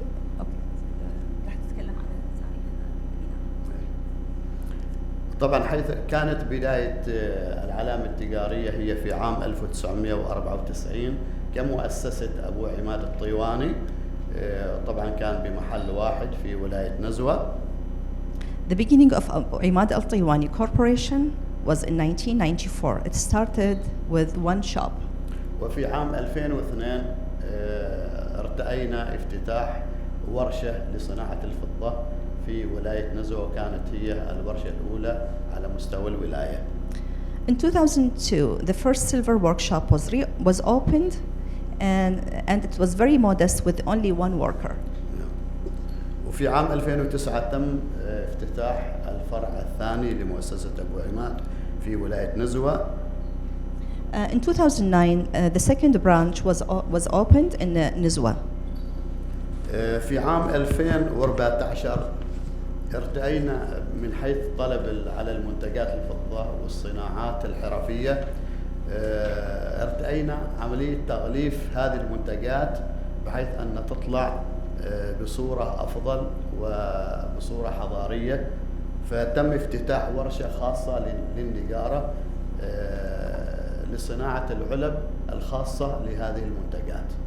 In 2014, we opened a carpentry workshop just to pack this silver work. من خلال الإقبال الكبير على هذه المنتجات سواء خارجيا وداخليا، ارتأينا أنه نعمل علامة تجارية في هذا المجال. Yeah, because of the demand, we opened this. We tried to establish this brand. وفي عام 2015 تم افتتاح أول فرع للعلامة التجارية حلية في مسقط. In 2015, the first branch of Hilya brand was opened in Muscat. وبعدها توالت افتتاح الفروع، والآن لدى حلية 3 فروع في محافظة مسقط. After that, we continued opening other branches, and the third branch of Hilya was opened. I think you said in the Mall of Oman. You mentioned, am I right? Big mall. Yeah, we opened Hilya, another branch for Hilya brand in a big mall of Oman, which was one of the largest branches in the Sultanate of Oman. في عام 2022 هذا العام تم تدشين الموقع الإلكتروني للعلامة التجارية حلية، وتجاوز الحمد لله عدد الموظفين في المؤسسة 70 موظف في منافذ البيع طبعا والإدارة. And in this year, 2022, the website of Hilya was launched. The number of employees exceeded 70 employees in the fields of marketing, administration, and industry. من خلال هذا اللقاء ندعو الجميع لزيارة سلطنة عمان والتعرف على المكنونات التراثية والفضية في السلطنة. Through this, we invite everyone to visit Oman and discover the Sultanate of Oman with its historical, archaeological treasures and ancient heritage. وفي الختام نشكر الجميع على الاستماع وجزاكم الله خير. At the end, I would like to I'm so thankful to everybody for listening to my presentation.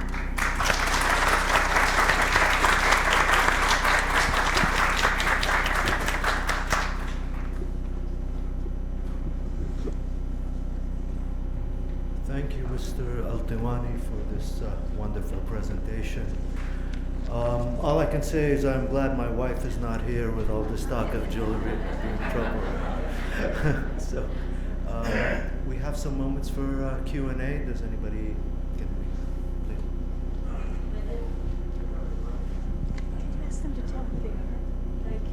Thank you. Thank you to the panel. Very inspiring discussion. I just wonder if you could comment on the extent to which the government of Oman is encouraging the perpetuation of silver crafts in the country and assisting young entrepreneurs in continuing this wonderful tradition. Thank you.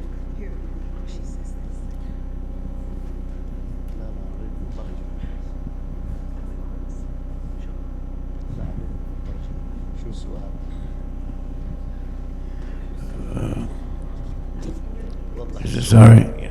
My question follows on that of Linda Funch and to Marsha Dore and to you, Saif Nasser Tiwani.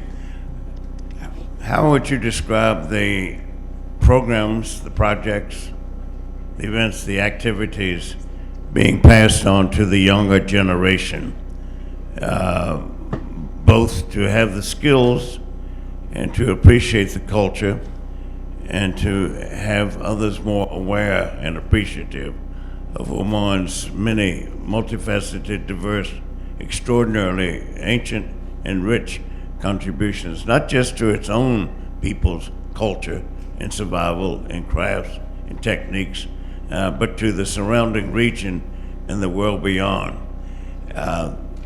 So that's closely related to Linda Funch's question.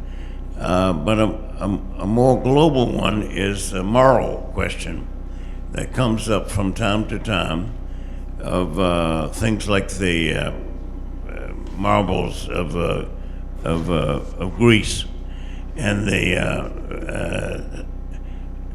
obelisk that are in Paris and Rome and London. These are treasures, but treasures first and foremost of the people who made them and who cherish them and who do not want to see others disrespect them or at least not be willing to return them.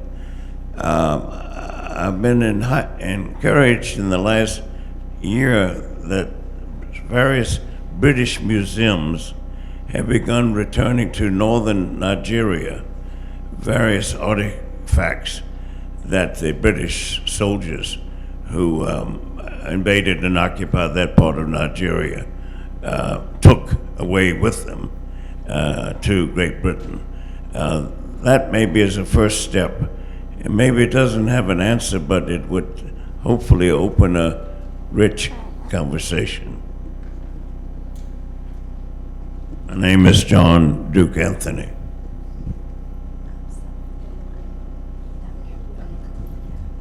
شكرا للسؤال.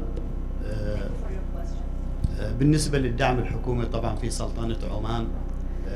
As for the support of the government at the Sultanate of Oman, كان في السابق توجد الهيئة العامة للصناعات الحرفية. In the past, there was the Public Authority of Craft Industry. وهيئة المؤسسات الصغيرة والمتوسطة. And the Entrepreneurship Corporation. الهيئة العامة للصناعات الحرفية كانت الداعم الأساسي للحرفيين في سلطنة عمان. The Public Authority of Craft Industry was the great support for the handicrafts or the handicraft makers in Oman. طبعا من حيث القروض والمشاركات الدولية والخارجية في المعارض. With regards of loans and the international participations in the international shows. وكذلك تم افتتاح منافذ لتسويق المنتجات الحرفية في معظم ولايات السلطنة. Also, there were lots of outlets for in the most of the areas at the Sultanate of Oman, like selling outlets, also. وكان لدى مؤسسة أبو عماد الطيواني يعني الحظ الأوفر في الحصول على منفذ تسويقي باسم البيت الحرفي العماني في ولاية نزوان. Abu Imad Al Taiwani Corporation has the best luck to have a selling outlet at the Sultanate. at البيت الحرفي العماني, the Omani handicrafts, yeah, house. Question.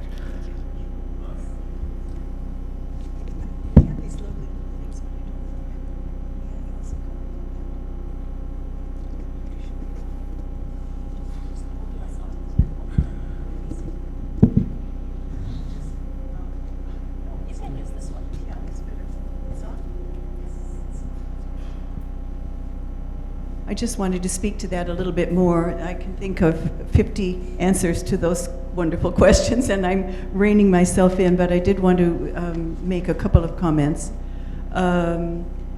First of all, for traditions to carry on, people need to learn them from some source. And in the past, that was a father, typically, or grandfather, teaching his son or grandchildren, or even a daughter, or mothers passing their skills on to their daughters. Now, that chain, that unbroken chain that continued for probably millennia, certainly for centuries, unbroken in many cases, with families of artisans of all kinds, that has been interrupted by modern education. Kids are now going to school. They're not at home having the time to learn from their parents naturally, just in the course of a typical day where they would watch what was happening, and then as they became more interested, they would learn more and more until they became quite skilled, and eventually over a lifetime became a master craftsman or craftswoman. Now, how can that happen? Not in a standard university or school situation, but in more of a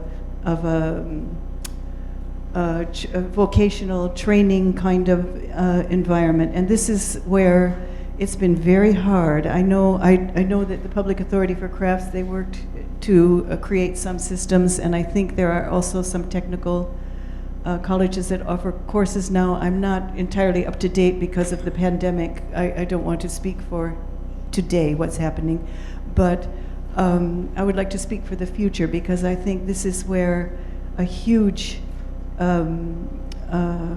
difference could be made by having the right training capability for people who have this in their heart. And you heard the passion in these young designers. If it's in you, it's something you feel you have to do. But for something like silversmithing, how do you do it? It's complicated, it's difficult, you need tools, you need equipment, you need fire, it's not easy. So these are things that I think could be looked at in a serious way for helping the young artisans of Oman to learn to the level that they need to be competitive, not only in Oman, but in the international marketplace. Because really, and this brings me to the other point that I really wanted to make, the fact that support can be a good and bad thing. An artisan who is paid money to make something, anything, to help them with their livelihood so they can have food to eat and so on. This is a kind thing to do, but it will never perpetuate a craft heritage. It will never keep silversmithing alive to give a living silversmith a charitable lifestyle, a lifestyle based on charity, because they will never ever pass their skills onto their child, because they don't want their child to be a charity case before they even start. And this is where Abu Imad is extremely important, because he is creating an opportunity, and I hope is helping young silversmiths to find ways to be entrepreneurial, to compete in a business way with their products, to make the products that people want to buy by studying the market, by receiving feedback, for example, from someone like Abu Imad. What shall I make? I explained to you earlier, you can make anything out of silver. There's a million possibilities. But you want to make something that someone will buy from you if you're going to earn your living doing it. So there has to be that practical aspect, that aspect of business involved if this heritage is going to continue. And the world market for silver is so vast that if every Omani started working tomorrow, making silver every minute of every day, they would never put a drop in the demand. It's huge potential for young Omanis to have recognition, fulfillment, and wealth from making silver. But they have to have access to the international marketplace, and they have to have skills of a standard that can compete. So I wanted to make those points because I think these are food for thought. Okay. Good afternoon.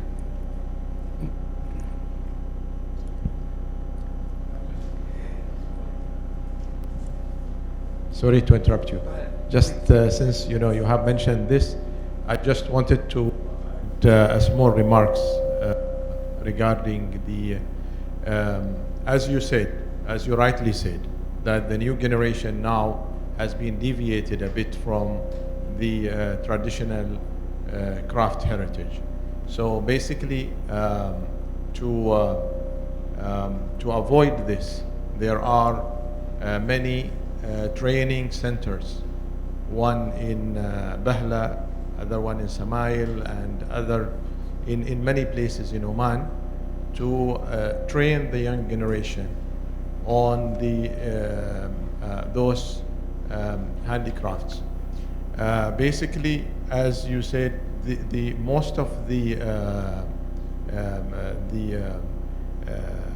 crafts are being inherited. For example, Abu Imad is now the probably الجيل كم تقريبا الوالد قبل الوالد أيضا خلنا نقول الجيل الخامس الحين, the fifth generation maybe. So Imad's sons all of them are working in the silversmithing. So basically, this is one thing. The other thing, as you have mentioned, that it's like a fluid. It's a continuous thing for the future, and it is very much amazing how the designs that I'm sure, Marisha, you are aware of the archaeological site in the north of Oman in Deba that was discovered in 2015, and that goes back to the stone era till the bronze era. So basically there we found some gold that is in the National Museum right now, and it is amazing how that, what they call it now, the rose gold, so it becomes again as a fashion now. The designs that is there, in the foundings and the objects that being found, we can see that designs exist until now. So we are talking about more than 5,000 years. So the title of the conference, Past Meets the Present, is really a very right subject. Thank you. Hi there. I have two quick questions.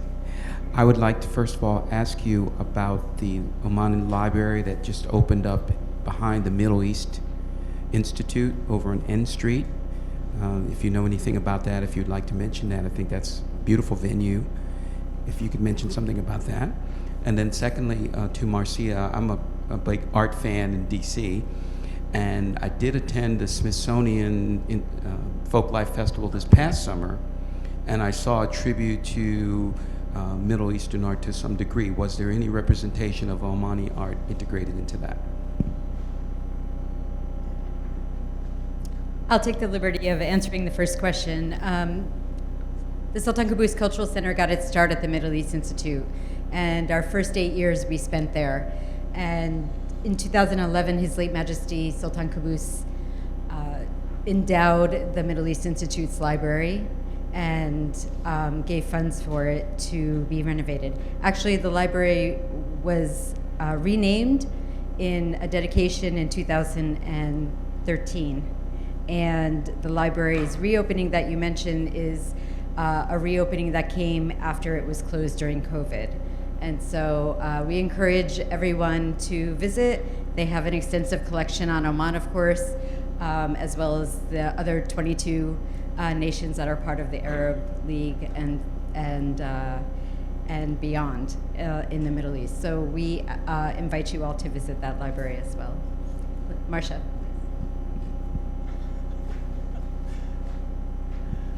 Okay, well, I would like to answer one question and the other one I can't. But and this is really going to go to Mohammed, carrying on from the idea about the libraries, because this is so crucial. And this book of mine, my co-author dropped on his foot, broke 2 of his toes. Okay, it's wonderful to have a real book, but perhaps we're in an era where we could digitize some of these wonderful books that are so hard to find. The Sultan Qaboos Cultural Center has its own library, I should point out, and this is in the library here. It's also in the Library of Congress. And there are quite a few books in the Library of Congress that you might be interested in.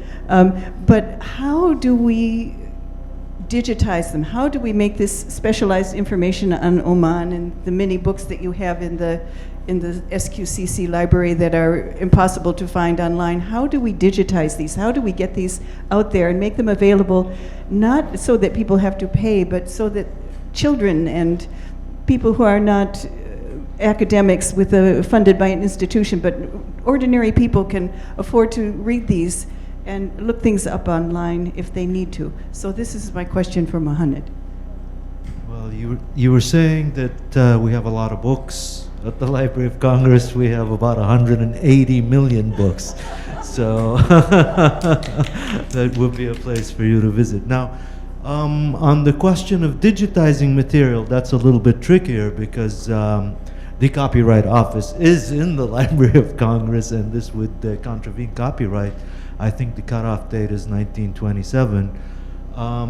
Some books, as you may know, are born digital, and those are available online. But for us to be digitizing, we'd get sued, essentially. But we do invite you to visit the library. This is a place where, anybody can come, anybody can do their research, and again, the plug. Please visit us at the Near East section if you're interested in the Middle East or in the Arab world per se, and I would be happy to take care of you if you come. If I may, I just want to answer address the second question, if Oman was represented this summer at the Smithsonian Culture Show event. I don't have a specific answer because others have more expertise on this, but I think they do it in partnership with different countries over time. We were partners a few years ago, so we were represented fully, I think 5 or 6 years ago at the same event. But this year our brothers from the UAE were present, and you may have seen some of that you see in here because we share the same culture, very much common culture. So Omani culture a little bit was represented there, including the Omani cuisine. There was one of the Omani specialty shua, which is cooking meat in fire, pit fire. So there wasn't directly and indirectly representation, but Oman as an embassy was not presented there this time, but we will hope to join in the future as well. But while I have the mic, we have different events here through the SQCC, and we also go beyond the DMV in some of the activities, so please follow the SQCC. And thank you for your question about the Oman Library at the Middle East Institute, because that's also a contribution we are doing in association with the SQCC as well. Thank you. I think we have a question here.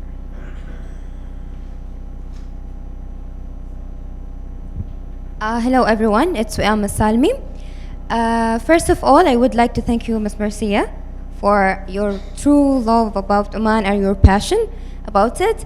And my second point would be, I would like to link with His Excellency Ibrahim Al-Kharousi, that I am an act and a life example of this art has been taught to us in the first years of school. And they taught us how to draw it, design it, the khanjar, the maria, shawak, all of this art. And the third point I would like to ask, speaking of and linking with the designer Amal, His Majesty Sultan Qaboos, he would, when he said he would like to make Oman know not only about the oil, also about the culture. In 2016, I have won a business competition as a youngest successful businesswoman, and I stopped my business for 3 years, and I came here to the States, majoring in leadership studies and social responsibilities management. And then after these 4 years, I would like to ask you, Mr. Saif, if you have an advice for me to start my business also back home. Thank you. طبعا اكيد في نصائح كثيره، لكن اول شيء نعرف اي نوع من البزنس. He doesn't want the competition. He said, I have lots of advices. I want to know the kind of business you want to do. It's in general. أنا وش العموم business أنا وش العموم أي business.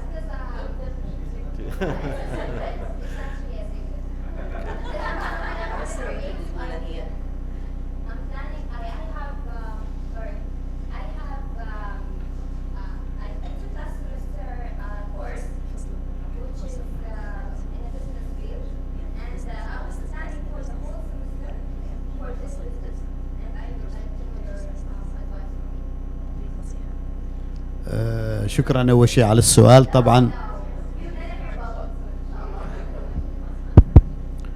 شكرا على السؤال.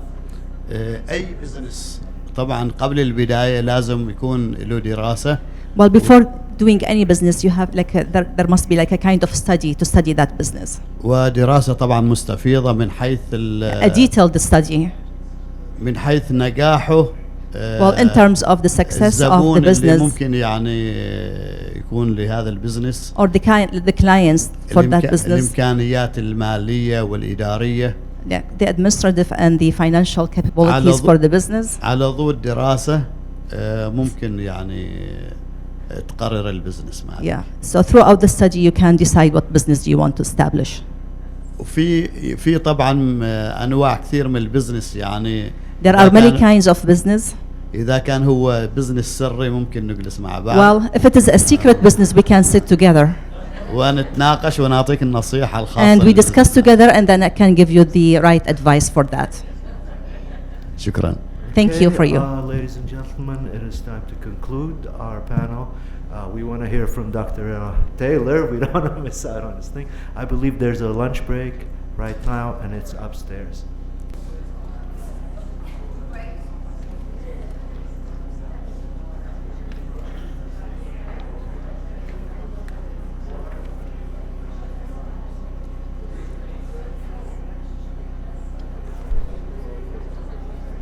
Okay, I think we'll get started with our last panel.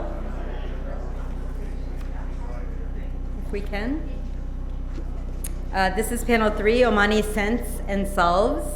And I'll introduce our moderator and distinguished discussant, Dr. Hannah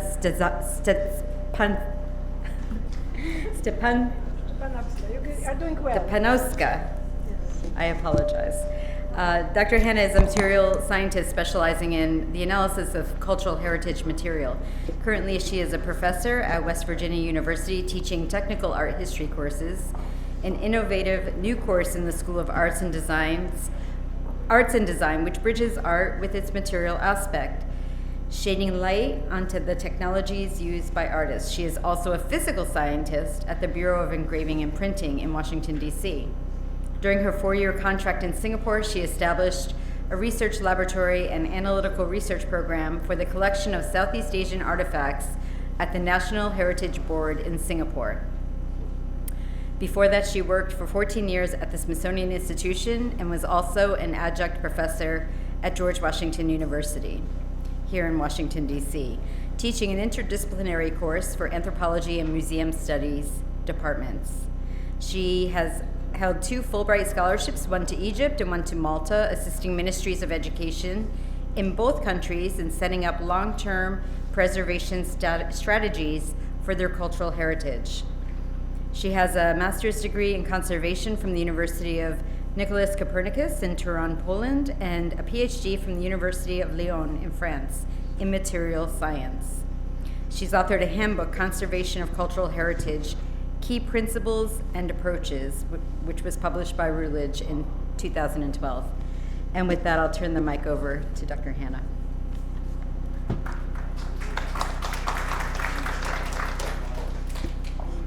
Thank you, Kathleen, for this wonderful introduction.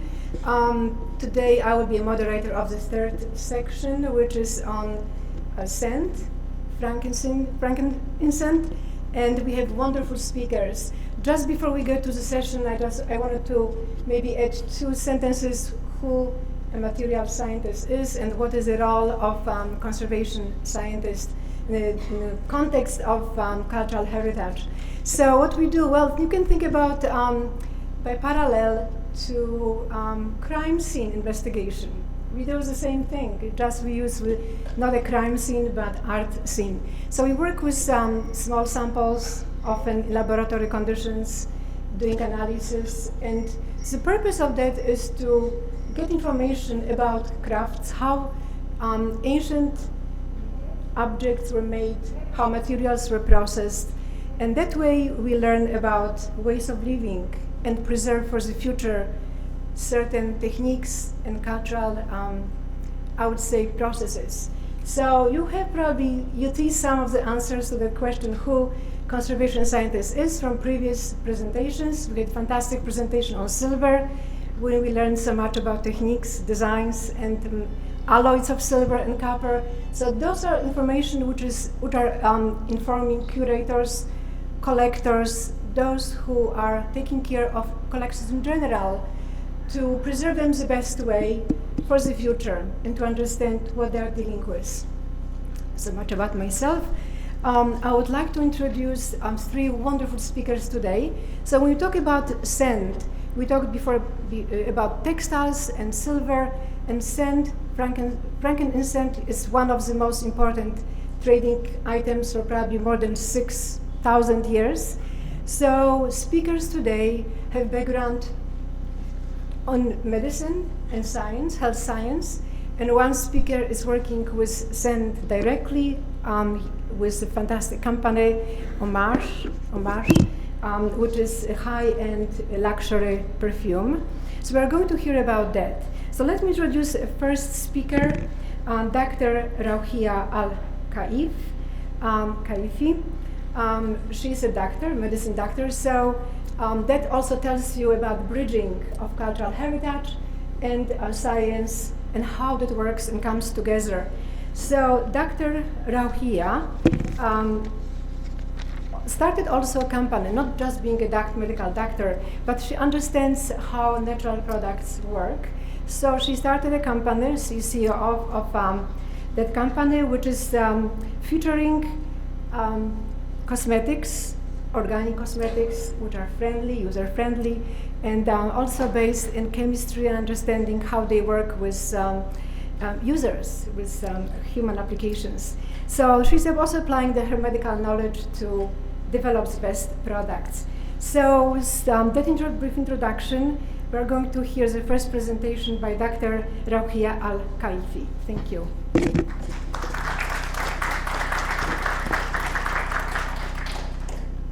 Thank you for the introduction.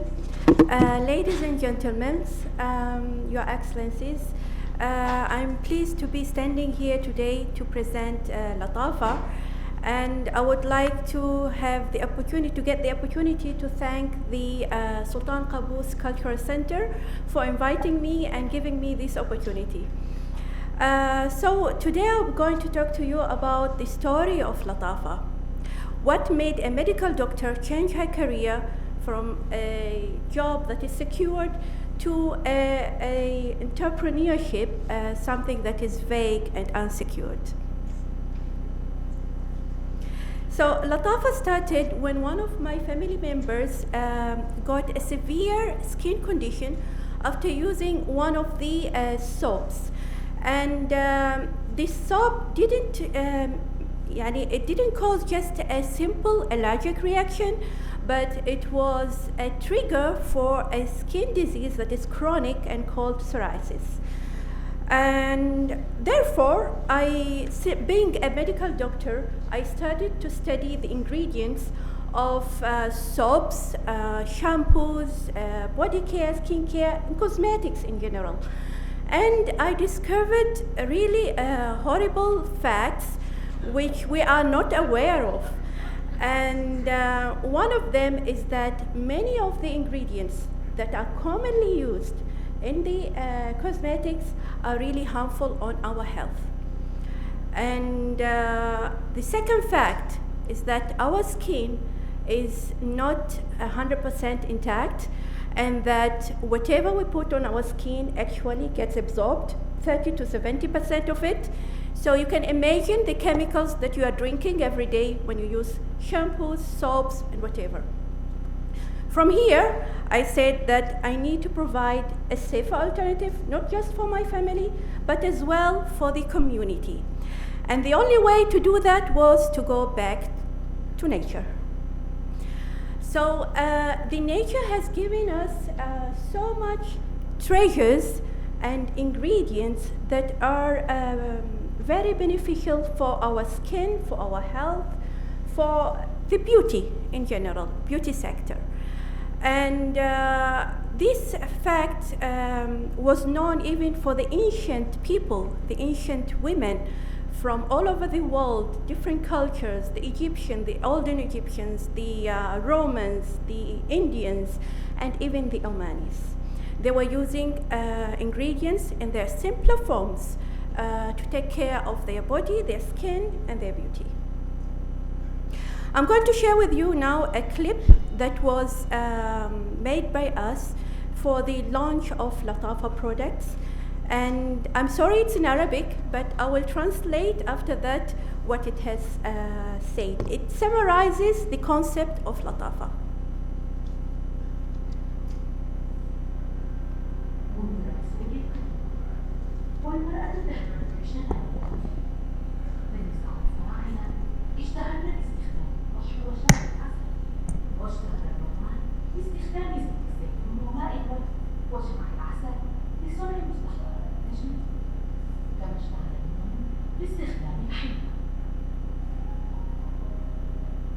وفي عمان كان الاهتمام بالجمال حاضرا على مر العصور، فكانت المرأة العمانية تستخدم ماء والزعفران وخشب الصندل والمحلى والكرم، وكذلك الورس والشوك والسدر والياس والحنطة. أغلبها توفرت بالبيئة العمانية الثرية بأنواع النباتات، وغيرها جذبت لها بالوراء البحار من قبل التجار العمانيين الذين جابوا العالم وتتعقم الأشياء وتتطور صناعة المستخدمة للتجميل والعناية بالجسم بشكل متسارع، وتتنافس المصانع العالمية في توفيرها، وتدخل المكونات الكيميائية في صناعتها لنفسها وتوفر نتيجتها رغم خطورتها على صحة الجسم والإنسان. وهنا جاء دورنا للطاقة نحافظ على المواد الطبيعية للجمال والعناية بالجسم. نجوب العالم ونجني من خدماته الطبيعية ومن تجود بها بأبناء العمانية لنمنح المرأة والأسرة ما يستحقون من المنتجات الطبيعية دون الإضرار بصحتهم.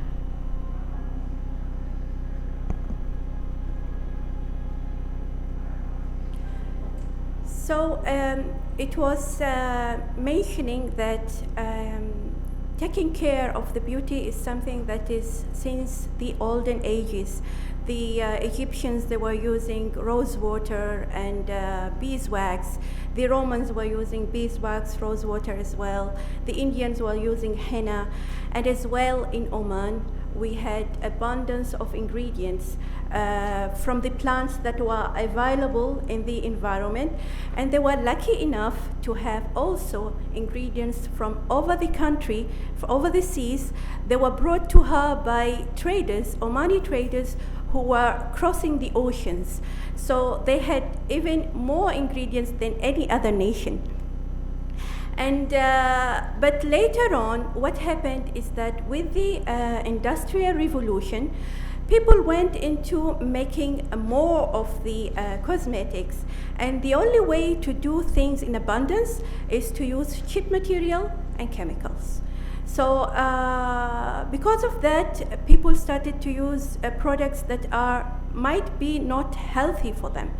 And our role in Latafa is to go back to nature and go back to the heritage, use only the ingredients in simpler form and in combination which is in harmony and that accents the beauty and the gentleness of these products on our body. So Latafa started and was launched in 2009. At the beginning, I only had one shop in one of the shopping centers, and I was bringing products from other countries, different brands, but they were all with the same concept, natural, organic, and they were certified as well. But then I had to stop in 2011 because I was still working as a doctor. I have shifts, I have a family, and I was not able to continue. Then I took an early retirement after working for 15 years as a medical doctor, and I started again, but with a different concept, a concept that will make Latafa fly as a worldwide brand, hopefully. So we started with 10 products and 2 staff and an office with telesales. But the feedback that we got from the community, we were very fast growing, and now after 5 years we have more than 150 products labeled as Latafa, and we have 23 staff. We have 4 branches in Oman, plus we started to franchise. I have 1 franchise in Kuwait, and we also have other sales channels, 4 sales channels, which I'm going to explain later on. So who we are, our mission is solely to provide products that are natural, organic, of high quality, and that are safe on our bodies and our health. And our vision is Latafa to be the first brand in the Arabian region, and as well one of the well-known brands worldwide. And I hope after 10 years when I come here, there will be so many branches in USA as well. Inshallah. So we have different lines of products, skin care, oils and butters, body care, hair care, men care, and baby care. We try to use only organic ingredients or natural, and the packaging are always eco-friendly. We have the, as I said, ingredients that are very simple in their raw material, and they are really beneficial to our health and to our skin. We also have body care. We started small, but now we have so many of them. We also have hair care and special line for men and a special line for babies. We are also the only certified brand in Oman, and we carry the certification of Qaboos Organic, which is a certification body in Europe. So we have several sales channels, our Latafa branches, and you can see the boutiques, they have the Omani architect touches in our decorations. And also we sell online. We have our own online platform, which is latafa.net. Plus we are also in the local platforms. And very soon, I'm happy to announce that we will be on Amazon USA. So you can follow us. After 1 month, we are already registered there. We are just waiting to transfer the stock to their main warehouse. We are also having a lot of B2B businesses with prestigious brands and companies in Oman. And we are, alhamdulillah, we got the trust from them. They even, not just once, they buy from us several times.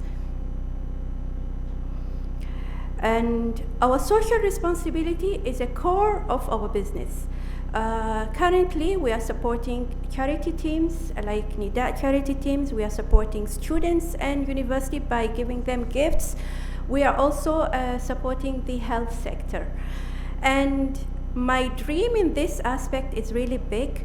I'm not going to say it, but the days will show you, hopefully, inshallah. Our vision is to expand geographically and also with the product range. So currently we are in Oman and already in the Gulf country. We started with Kuwait. Hopefully in 2 years we'll be in the other Gulf countries, then the Arabian countries, Middle East, Asia, and in 10 years, all over the world. And we are also always expanding our range from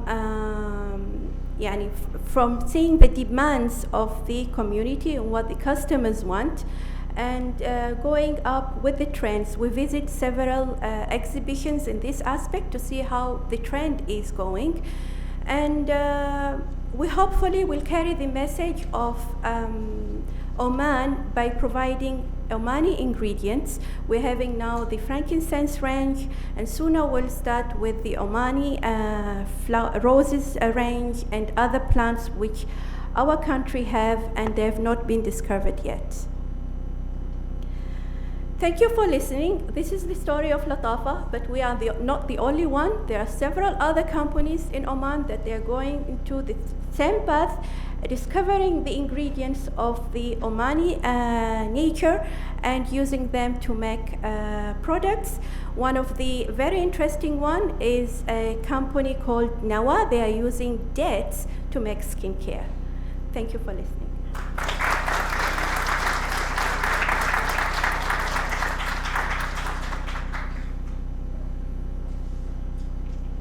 Thank you. Just to add to accolades and accomplishments, Dr. Al-Kaipi was awarded in 2021 as a woman entrepreneur by the Ministry of Social Development. Congratulations. Now we are transitioning to talk about scent itself, and our next speaker is Mr. Karim Nagade, who is a Chief Social Officer, Sales Officer of Amage, a famous luxury brand. He received the master's degree in a business school in London, and is right now representing the company across continents, not just countries. Middle East, Turkey, Russia, Europe, Asia, everywhere. So he's going to talk about probably business aspect of this company, which I mentioned is top luxury company of fragrances. So welcome, Mr. Karim Nagade. Thank you very much, Hannah. If I can just get my presentation on, and we can take it forward.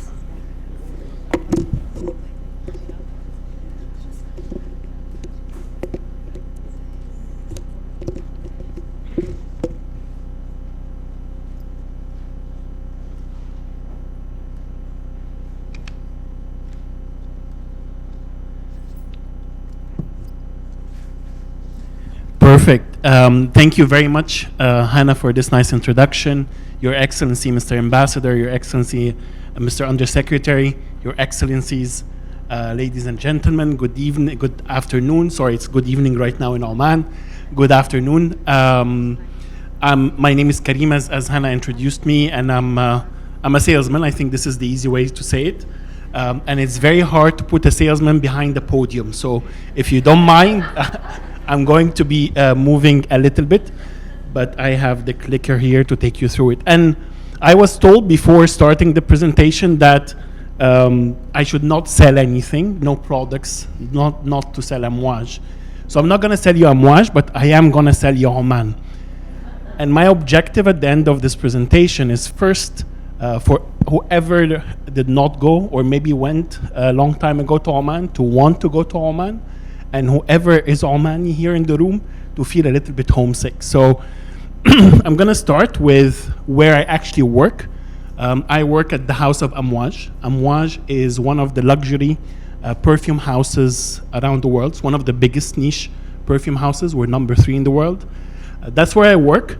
We get around 12,000 people trying to see where I work and to check where I work every year. I thought that's a lot until I heard Virginia in the morning talking about working from the museum and how many thousands of visitors she gets.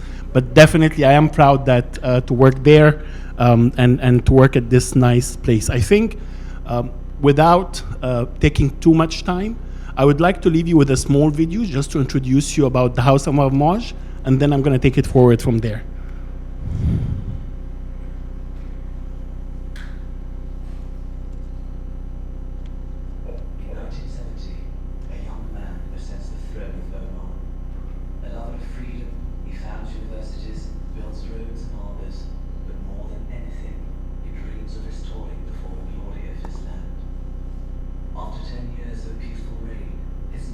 Sultan Qaboos bin Said revised the perfume traditions of Oman by creating the gift of kings, a present worthy of offering to all the princes of the world. This marked the beginning of a journey that would give this humble sultanate a jewel of its own knowledge and craftsmanship, a unique union of East and West, fostering all of Oman's contemporary majesty and sharing it in more than 72 countries around the globe. They call this dream amouage, a new word where the French amour meets the Arabic amouage, together meaning a wave of emotions.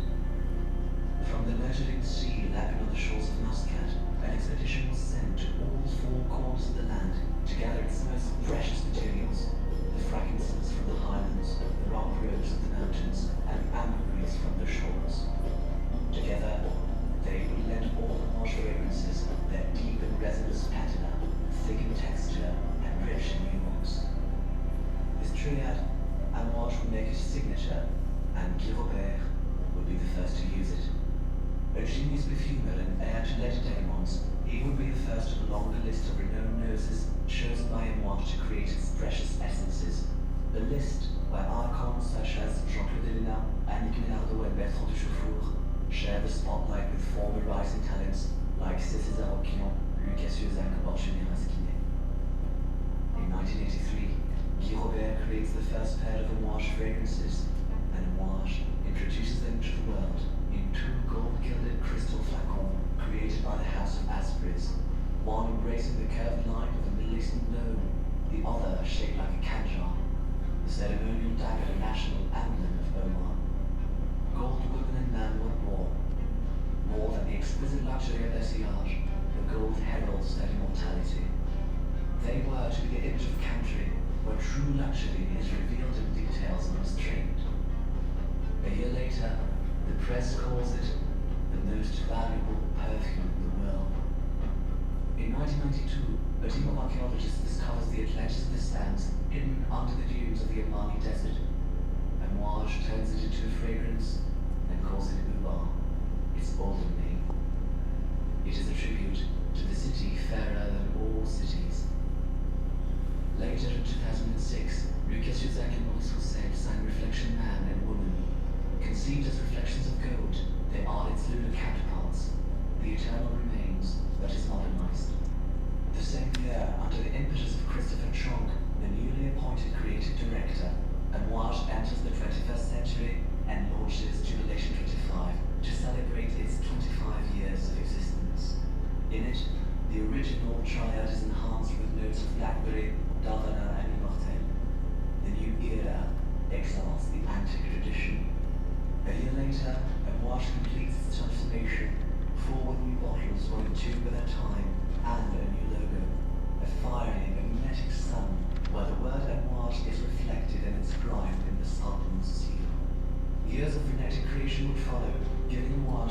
greatest fragrances, epic, lyric, memoir, honor, and interlude, each redefining the identity of olfactory genres like the new classics of sensorial literature.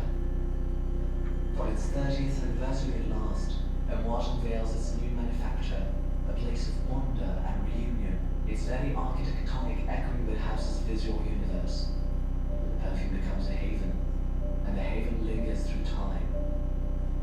Amouage confirms its stature as an international house, its appeal reaching far beyond the borders of its motherland, expanding its boutiques and flagships presences in key cities around the world. Having now conquered the land, Amouage wants to touch all hearts across the universe. In 2019, Mohammed Central takes over the artistic direction and pushes the boundaries of creativity by leading a plural and inclusive international collective.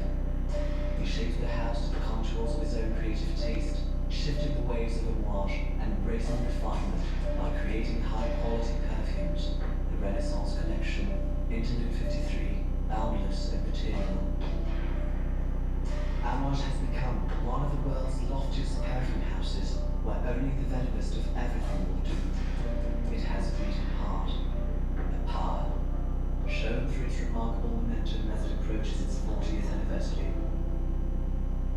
It is like the country where it was born, a kingdom of light, rarity and simple pleasure, an authentic land, a generous nation. From a Sultan's dream, it became the quintessence of an olfactory art at the dawn of a new era, sprinkled with humanity, shining through transparency.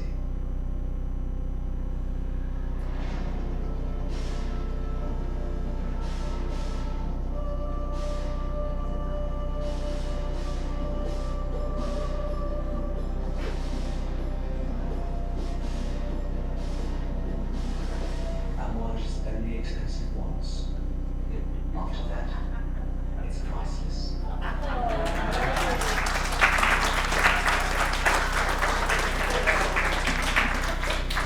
Thank you very much. I think the easy way, I'm a sales guy, so I'm gonna say what I do best. A lot of times I enter into shops, latest was Neiman Marcus yesterday at Tyson, and someone told me it's very expensive. It's $370 is the entry level. And I said something to him that goes like that. You're paying even more for a Chanel or for a Dior, and it's exactly the same thing as someone going to a supermarket and asking for a haircut, or going to their shoemaker and asking them to give them a fragrance. They're great fragrances, but they're not designed only for fragrances. They're a master, or they're a jack of all trades, these houses. The House of Amouage is specifically focused for the last 40 years on creating the best perfumes in the world. And that's what we've achieved so far. We're the third biggest after the House of Creed and Maison Francis Corkejan, or the House of Francis Corkejan, which is owned by, the House of Creed is owned by BlackRock. MFK, or Maison Francis Corkejan, is owned by LVMH. So we're one of the last of the Mohicans, you can say, that are still out there, and we continue to push to continue being independent and give the art of perfume making its right. The way that I like to see it is like John was saying earlier, is it's kind of at the crossroads between fashion and what my colleagues Noor and so on presented in the morning, as well as perfume making. And even beyond perfume making, it's more about well-being. It's more about how you feel. And using Omani traditions and ingredients to bring this to life in a different way and interpret it through the eyes of, as you've seen, a very global and international players. Our vision is to become the #1 house in the world. Like I said, we're currently #3. We're not that far off, but we're pushing, and we're pushing hard. And we focus on 4 main things that make Amouage very unique. First and foremost is the ingredients, like I talked. Ingredients, 3 ingredients, like you saw in the video, that come to life in almost all of our fragrances. It's the Omani frankincense, it's the Omani red rose, the Omani frankincense, the Sultan grade 1, as well as the ambergris. which we collect from over 2,000 miles of shoreline in Oman. We even supply those to international houses like Dior and so on that do not have access to these ingredients. The second thing that makes us very unique is the concentration. I was just sitting here next to Mona, and she was still telling me, wow, it's very potent, it's very long lasting. That's why I buy it, and that's what we want to stand for. It doesn't necessarily mean very aggressive fragrances that you're used to from the Middle East, but it does mean a long lasting, potent, and precious fragrance. And you can see it here from the concentration that can you guys hear me? Okay. From the concentration in fragrances, so whenever you're buying a normal fragrance, whether it's a cologne or an eau de toilette, eau de parfum, or an extrait, it ranges from 3% oil concentration all the way up to 20 and 30%. In Amouage, the starting concentration in an eau de parfum, we don't even do eau de toilettes, is 20 to 30%. So it's already at the higher level of what other houses are actually using. And we've taken this even a step beyond. We just launched our extrait. There is a bottle here in front of Hannah. A year back, we're already out of stock on that, but this is already coming with all the way up to 40% concentration.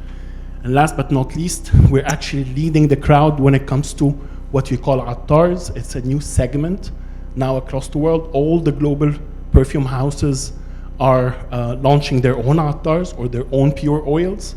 We have ours. We've actually invented the category 35 years ago, and it's 100% pure oil.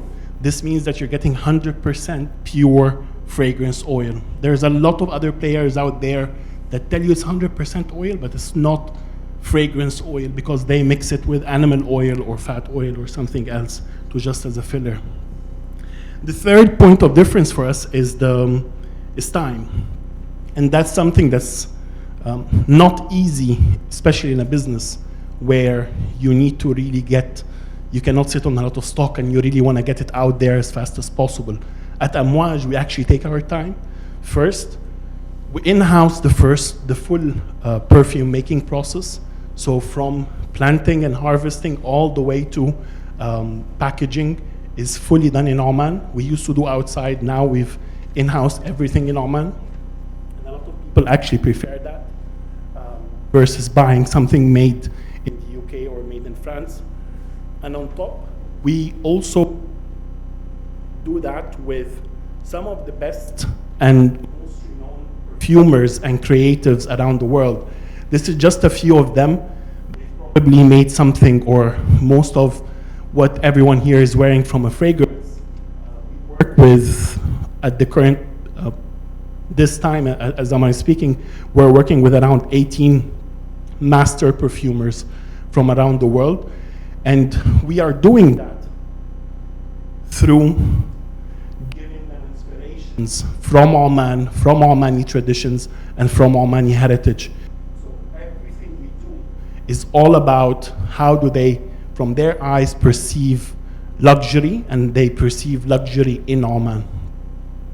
We cannot do this alone, so we actually work in collaboration with the government entities as well as NGOs. An example and a very recent one is the collaboration with the Ministry of Heritage and Tourism and His Excellency Engineer Ibrahim to take over a UNESCO World Heritage Site that houses hundreds of frankincense trees and manage it on their behalf.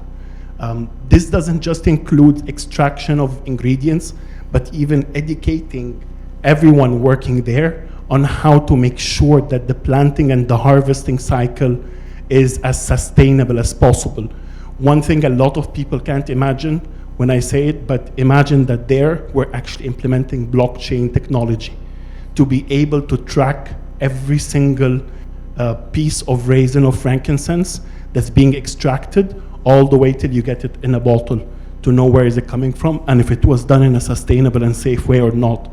This also involves collaboration with local Omani farmers. They're our craftsmen, just like everyone was saying earlier when it comes to fashion or when it comes to silverware. Farmers are our craftsmen, and we take a lot of pride in sponsoring the farming communities across Oman. And not just in terms of financial support, but also in terms of educating them and teaching them sustainable ways of farming to maximize their profits, as well as minimize their carbon footprint. Last but not least, this is exactly what it led to. It led to high perfume creations and high-end perfumery. And it's brought to life in some of the best retail shops. That's actually not a rendering, that's the real shop, one of our shops in Oman that we have recently opened, where we are trying to bring the heritage with of Oman with a modern take, with a modern creative take. We are expanding, so just over a year ago, I was meeting His Excellency Ambassador Musa, and we were discussing how to enter the US. I'm proud to say that we've actually entered almost 18 months ago. We're doing quite well. We're the fastest growing niche brand at Neiman Marcus. We also extended to Bloomingdale's, Nordstrom, and Saks. And this led us to a very courageous step of actually deciding to open our own flagship boutiques here in the US. The first one is going to open in New York, and hopefully the second one in Miami, where I'm going right after here to actually see the location. So we're very proud of that. And I think this makes us very confident in our contribution as a company and as part of the Omani society towards His Majesty's 2040 vision for the development of Oman. And well, they say that we're the gift of kings. A lot of people say, yeah, that's a very cheesy trademark. I actually like to say these are my clientele. So I do get orders every day from royalty all over the world, kings and queens and princes from Europe, from Spain, from Belgium, from Sweden, from a lot of different places, and from the US, the latest order I'm not allowed to say. So I hope with that, I gave you an idea of how high-end perfume making is, and how does it really reflect the traditions of Oman with a modern take. And more than happy to take answers afterwards, questions afterwards. Thank you. Thank you.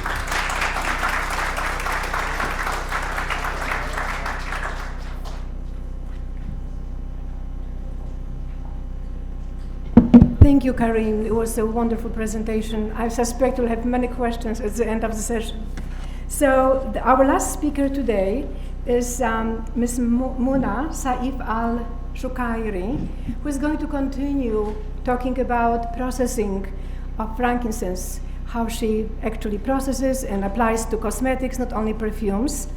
And interestingly enough, again, Ms. Muna has a background in health science. She graduated from Institute of Health Sciences, Department of Medical Laboratories, which specialize in histology and chemistry of cancer cells. So her background also probably contributed and somehow informed her how to deal with natural products in application to our skin. She also received awards, not just one, but 3 awards, when she established her business in 2012. Her business received an award from Sultan Qaboos as the best institution, and also award of Omani Economic Vision. And the 3rd award was from commercial newspapers, I believe. So with that brief introduction, I would like to invite Ms. Mona Saif Al-Shukairi to talk to us about her business. Thank you.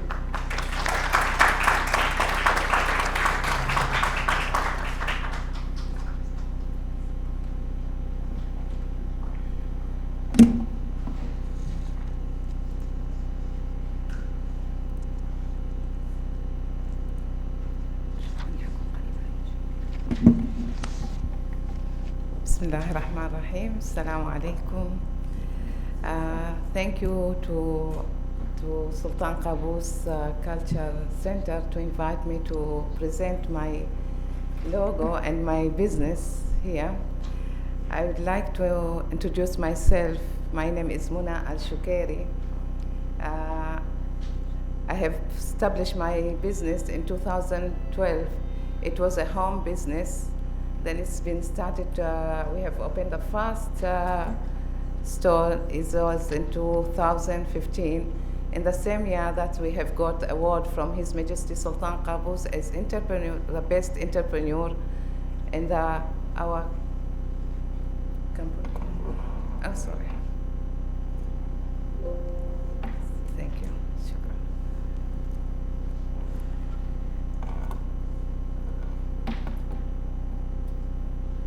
I'm a chemist. I have studied I have graduated in Institute of Health Science as a medical laboratory, and I have specialized in Sultan Qaboos University as histopathology and cytology and immunohistopathology in cancer cell studies. It was my, around for 23 years, I was in health,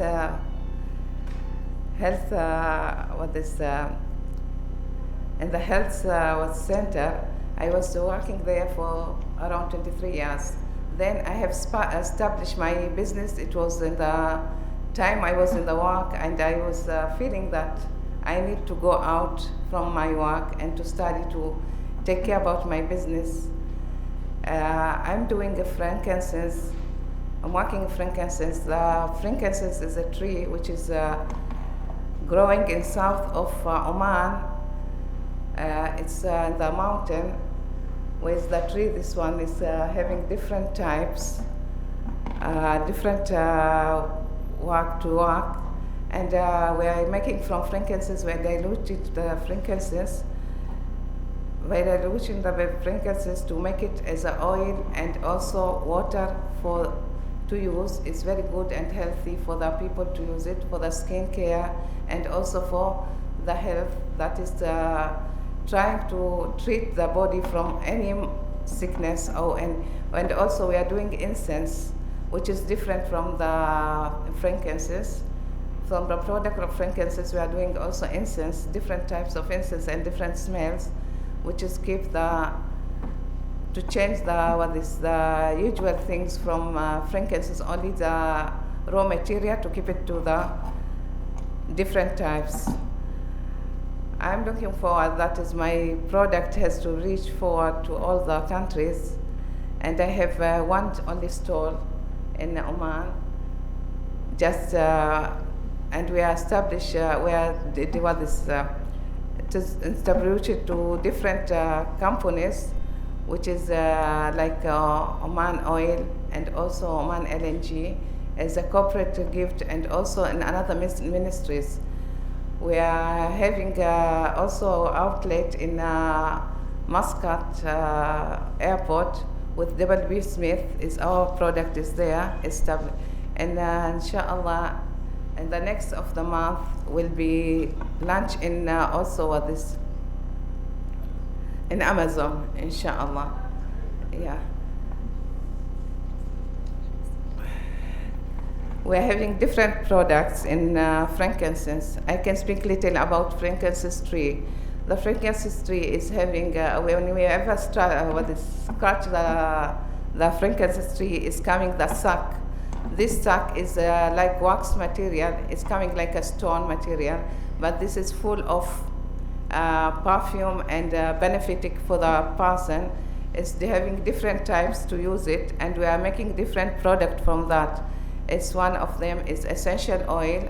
This essential oil is very good for the health. You can use it for the skin, a cosmetic, and you can use it also for the drinking, to put only 1 drop of it in the water and drink it. It's very nice. It's protecting from different disease. And we're having, like I have said before, that different type of product from frankincense.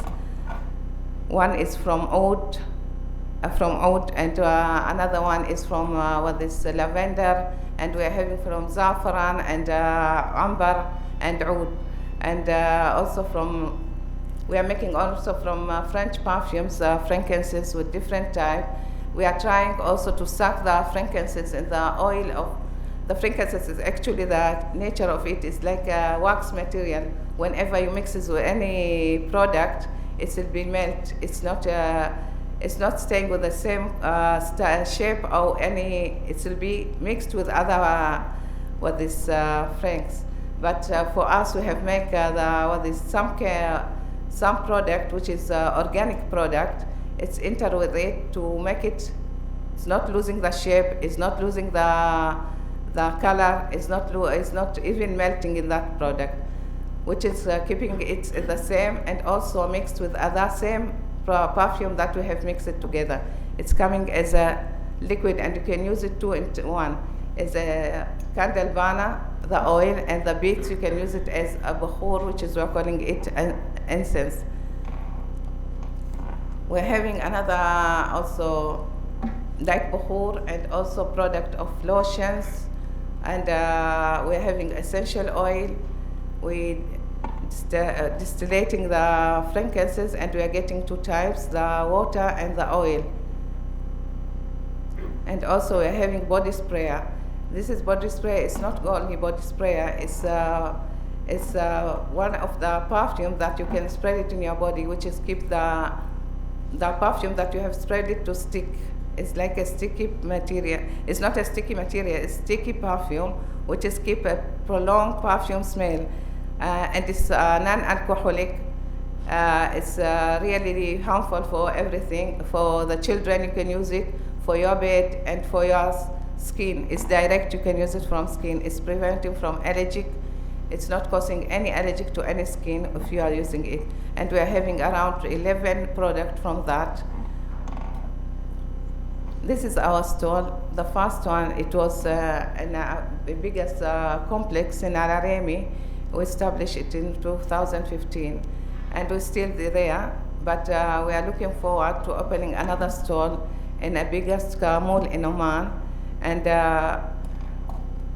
we are looking forward also to open a branch for another places in Gulf.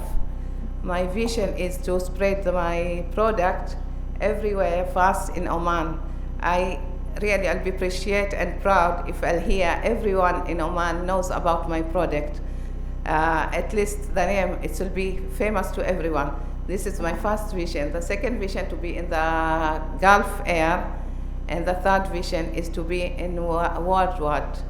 This is what I'm planning, and I hope it will be reach all these places. And we're having also developed the websites, and we're having contacts in Instagram and Facebook and LinkedIn. We're having only two staffs right now. We are looking forward to get another staffs. And that's all, and thank you.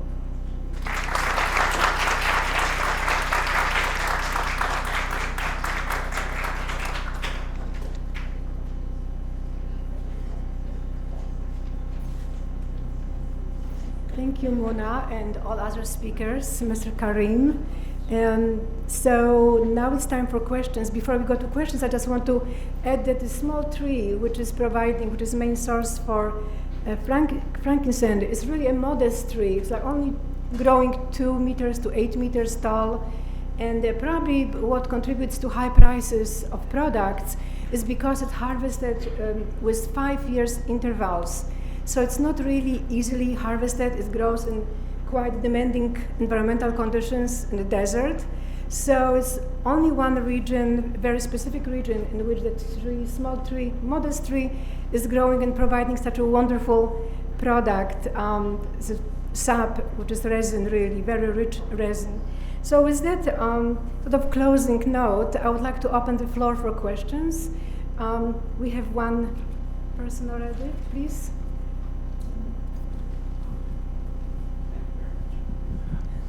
You're going to be the star, brother. You know what's coming, right? Yeah, I know. Can you handle it? Can you handle it? Yeah, sure. Okay. So you say you want to go to Miami and New York? So we're already in New York. So we have an office in New York and an office in LA. We're opening our first boutique in American Dream, right next to Manhattan. And we're considering our second boutique in Aventura Mall in Miami. and next is Las Vegas for us in terms of boutiques. But in terms of foot or boots on the ground, as I like to say it, we have around 25 people right now working out of New York and around 36 working around the rest of the US between Florida, Texas, and California. Okay, now some people think that the economy is going to take a dive. Do you agree with that, or does that matter? I think what's important is to keep on looking long term. I think it might take a dive, it might not. What's very important, and that's what we've been blessed with, being a privately owned company with shareholders, which is the royal family, that cares much more about the image of the brand and the image of the country more than the bottom line, to really have a very long-term look when it comes to investments and when it comes to mode of business. Just to give you a flavor, everyone was closing down with COVID. I was literally, I think, the second or third person in the hotel in Manhattan for like 6 months, because we thought it's the right time to invest when everyone else is pulling out, and it paid us well. So from a long-term perspective, we might get some downturns, but definitely in the long term, US is the biggest fragrance market in the world. Last question. So as you grow, there are going to be people that are going to question, where is the profit going to? What is it supporting? What does the organization stand for? You know, Ben & Jerry's had some type of organization that they were contributing, and that was part of their mantra. So have you thought that far? Absolutely. So we're a very transparent organization, and obviously you can imagine working for such a company and with such shareholders. It's more important for us than anyone else to make sure that every strategy, action, activity is very well, I would say, calculated and protected, because at the end you don't want to put such shareholders in harm's way. So I'll just give you a few reasons. I've opened up Amouage in different places around the world, including China, Japan, Singapore, South Korea, and across Europe in certain places where we're not in the US. And in the US, it was a little bit, not everything when you're starting a business is easy, but not everything is very clear in the beginning, and that's why we use the help of the embassy. Sometimes you would get a tax advisor telling you, yeah, it doesn't matter, don't worry about that, just do it. And we would take extra steps. And even if we don't have to, incur taxes on certain things, we made sure to pay the taxes on these things to protect the image of the brand and the house, for first and foremost, but also the welfare of our shareholders. So definitely having a very transparent, purpose-driven organization when it comes to operating in certain countries, or when it comes to as well sustainability, our work with the farmer communities, our work on packaging as well. We've just removed most plastic from our packaging. That's something that we're not asked for to do, neither by our consumers nor our governments around the world. I'm not just talking about Oman, but it's something that as a socially responsible citizen, and I think it fits the ambition of Oman and how it wants to be perceived around the world. You're welcome.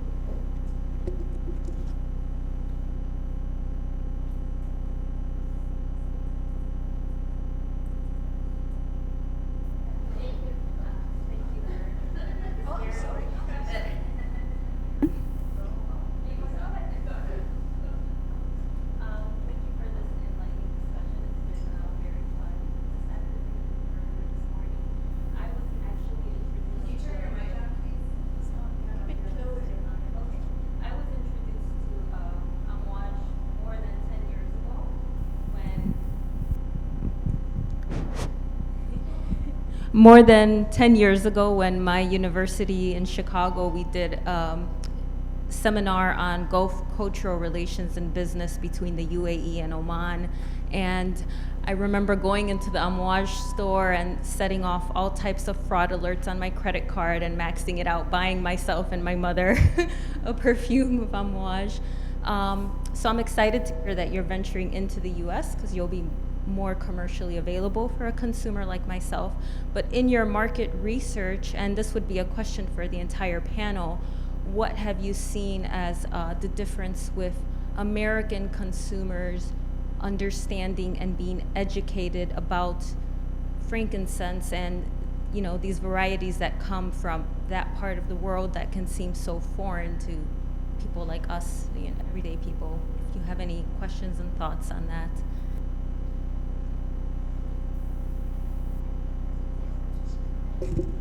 I can start, although it should be ladies first, but I'll start. I'm sorry. I think, look, I've for most of my life, I've worked at Procter & Gamble for around 20 years, working on global businesses, but not just on fragrances, on diapers, Pampers, Tide, as well as brands which a lot of people don't know that are managed by Procter & Gamble, like Dolce & Gabbana and Gucci and Hugo Boss. And market research has been always an integral part whenever you're setting a business plan. I think what's different in the world of fragrances, and especially avant-garde fragrances and niche fragrances, is there is no such thing where you can get more than like 3-4 people in a close group to agree on. Fragrances are very polarizing. So you might put on a fragrance that you like, I won't, and vice versa. The business model itself is not built around something that everyone likes. If you want something that is commercially relevant and everyone likes, that's more to designer brands. At Amouage, people buy Amouage because it's exclusive. Not everyone has the same of it. So it's a little bit like buying a Ferrari car or buying something that's ultra niche. Not a lot of people get access to it. When it came to the US, I think we realized quickly there are two important things we need to play at. One, the US is very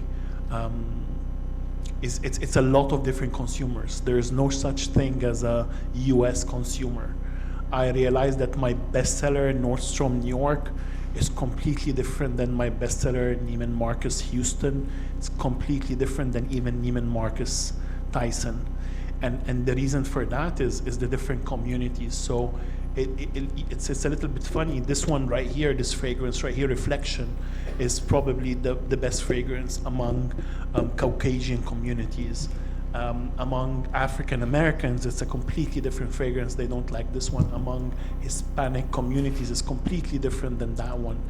The important thing is that we have something to cater to each community and their, I would say, at least tendencies when it comes to fragrance. What common factor, though, we saw is that ahead of everyone else, the US clients are very conscious about well-being. And that's where the role of my colleagues come and the role of frankincense come. New York Times just called frankincense the next liquid gold. It has magical powers when it comes to skincare, when it comes to as well healing and well-being.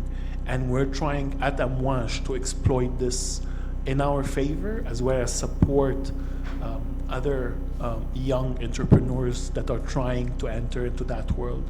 Frankincense is a very unique ingredient. It's available in 2-3 countries around the world, and the best grade is in Oman. And a little bit was talked about the frankincense tree by Hannah. We use only Sultan grade frankincense. You get that via waiting longer on the tree to reach maturity. So while the normal is around every 5 years, to get Sultan grade frankincense, you have to wait 18 years. So imagine, and we're not cutting the tree, so the tree keeps on living and everything. To take the frankincense, you just do a very tiny hole in the tree, and that's where it comes out. So Net, I think the U.S. consumer is very cosmopolitan. It's very conscious about health and well-being, and that's something that we definitely can play with or resonate with as Amouage.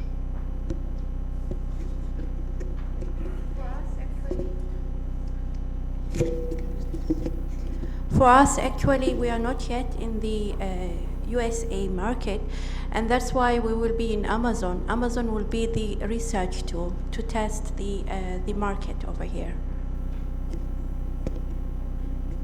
Hello. Excuse me. Hi. Thank you. Thank you for a wonderful presentation. I want to make a comment and I have a question. I was recently introduced to Homage. I received it as a gift, and I was told, don't use it every day. It's very expensive. And I was just like, well, I'm sure you can just get me another bottle. And, what is the strength, the length of the strength of the perfume of Homage when it's on the shelf? I guess my question is, what is the shelf life? Does the frankincense and the other scents decrease over time? So should you use it every day?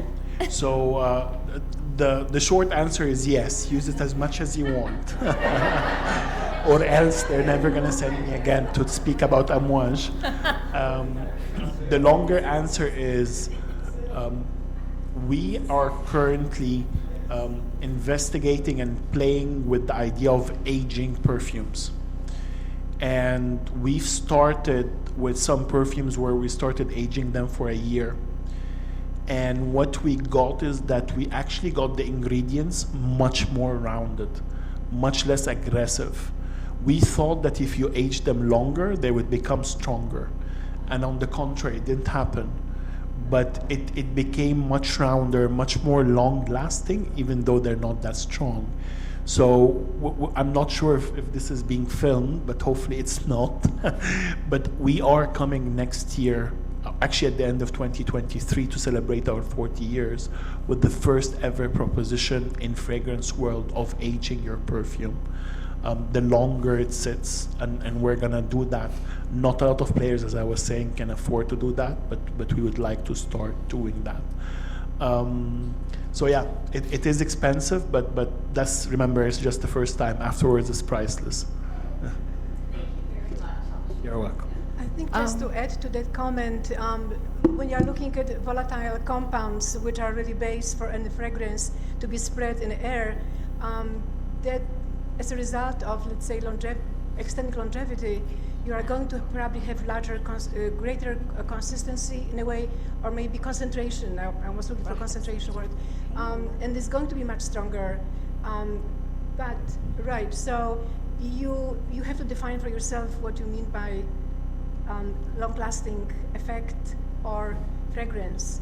So you may get probably greater concentration and greater effect of that, I would say, or that perfume in the long term, but at the same time we are going to lose some of the notes. So that's a trade-off. Just one option.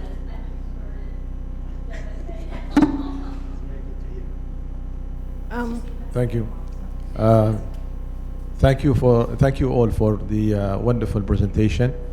And you are very knowledgeable about, all of you, and it was a very informative, presentation. You entertain us basically.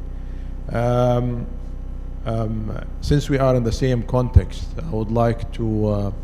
The private sector seems doing very well, promoting the Omani organic products. So I would like to highlight also the government efforts in the same regard. Basically, we are constructing Oman Botanical Garden in 550,000 square meter, which is under construction. 60% of the progress is completed. We are hoping it will be open next year. It is basically showcasing the Oman native trees, around 1,740 kind of trees discovered so far or registered so far.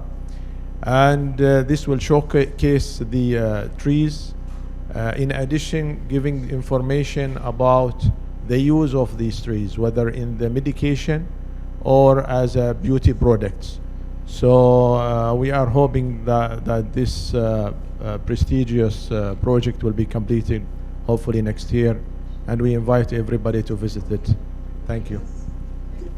Absolutely. I would just like to add, as one of the key players in the market in Oman, and look, I've worked across the world, and I see what kind of government support looks like in Oman.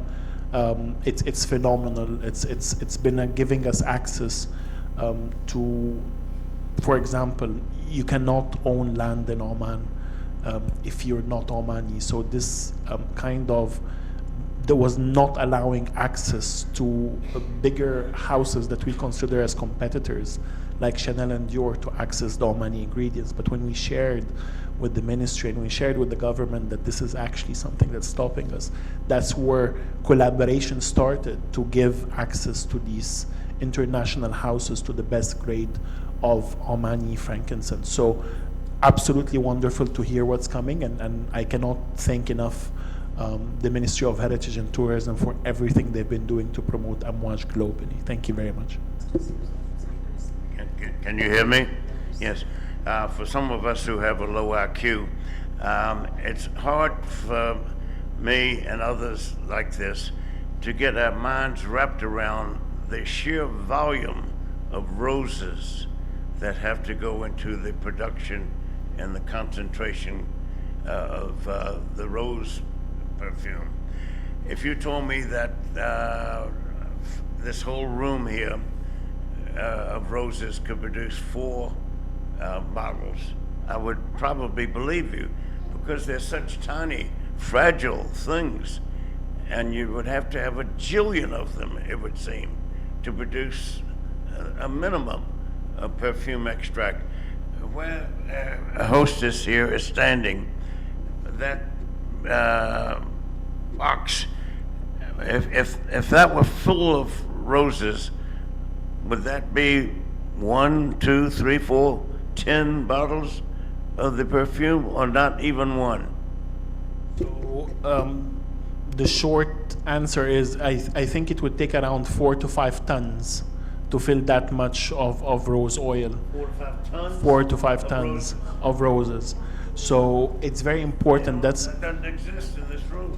It's exactly. So that's why it's very important to partner with local farming communities to educate them not to accelerate, because sometimes people want quick profit, so they cut the rose too early, and then it starts harming the ground.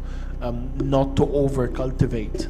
So you need to give it a season. You know, rose is an annual flower, so you need to give it a year to blossom, and then that's the right time to remove it, to make the land still cultivatable for the next season. So, and normally in Oman it's every April. So it takes a lot of roses to fill a little bit of oil, but we need to do it in the right way.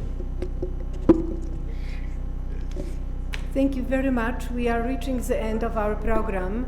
Thank you, all the presenters, for wonderful presentations, and participants for great questions. And I would like to invite Director Kathleen Rodolfo, Ambassador, for closing remarks. Thank you very much.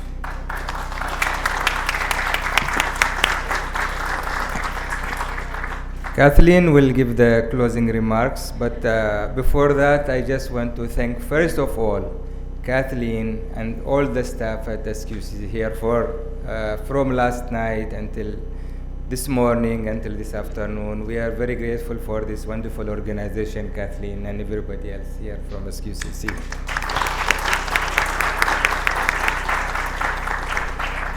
I want to thank you all the audience for bearing with us and actually interacting with all the presentations since the morning.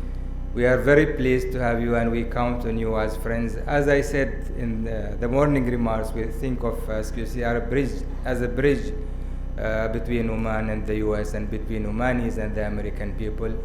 And now we consider you part of our bridge, and please connect us to your friends and your acquaintances and come and enjoy this center and be part of this bridge that we work to bring us all together.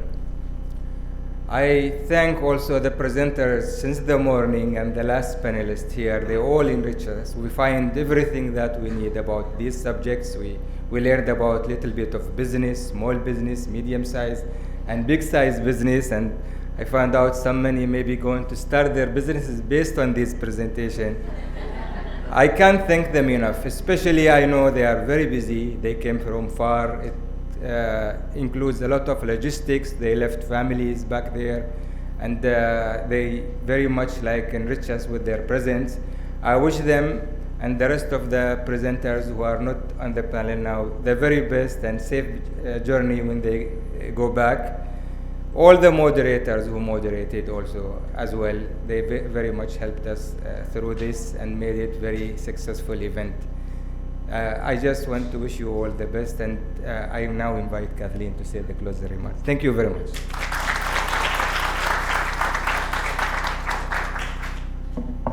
Thank you, Your Excellency. I won't keep you very long, but again, as the ambassador said, I would like to thank all of our panelists who came from near and far and made many sacrifices to be here and to spend an entire day with us. And thank you to the audience as well for taking time out of your busy schedules to be with us. And I hope that this event was fruitful for each of you, and we all learned something, and there was a way to bring our societies closer together and understand each other.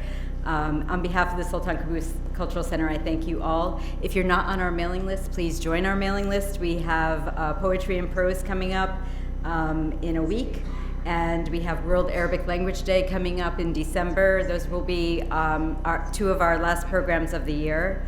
And then we have Arabic classes starting up again in January. So if you're interested in studying Arabic on scholarship with us, that's something to visit our website for as well. And again, thank you to my Omani colleagues. It's been such a great pleasure to get to know you all personally and to spend time with you and learn from you. You've taught me a lot, and I know you've taught my colleagues a lot this week. And I hope it's the beginning of a long friendship. So thank you, and have a good day, everyone.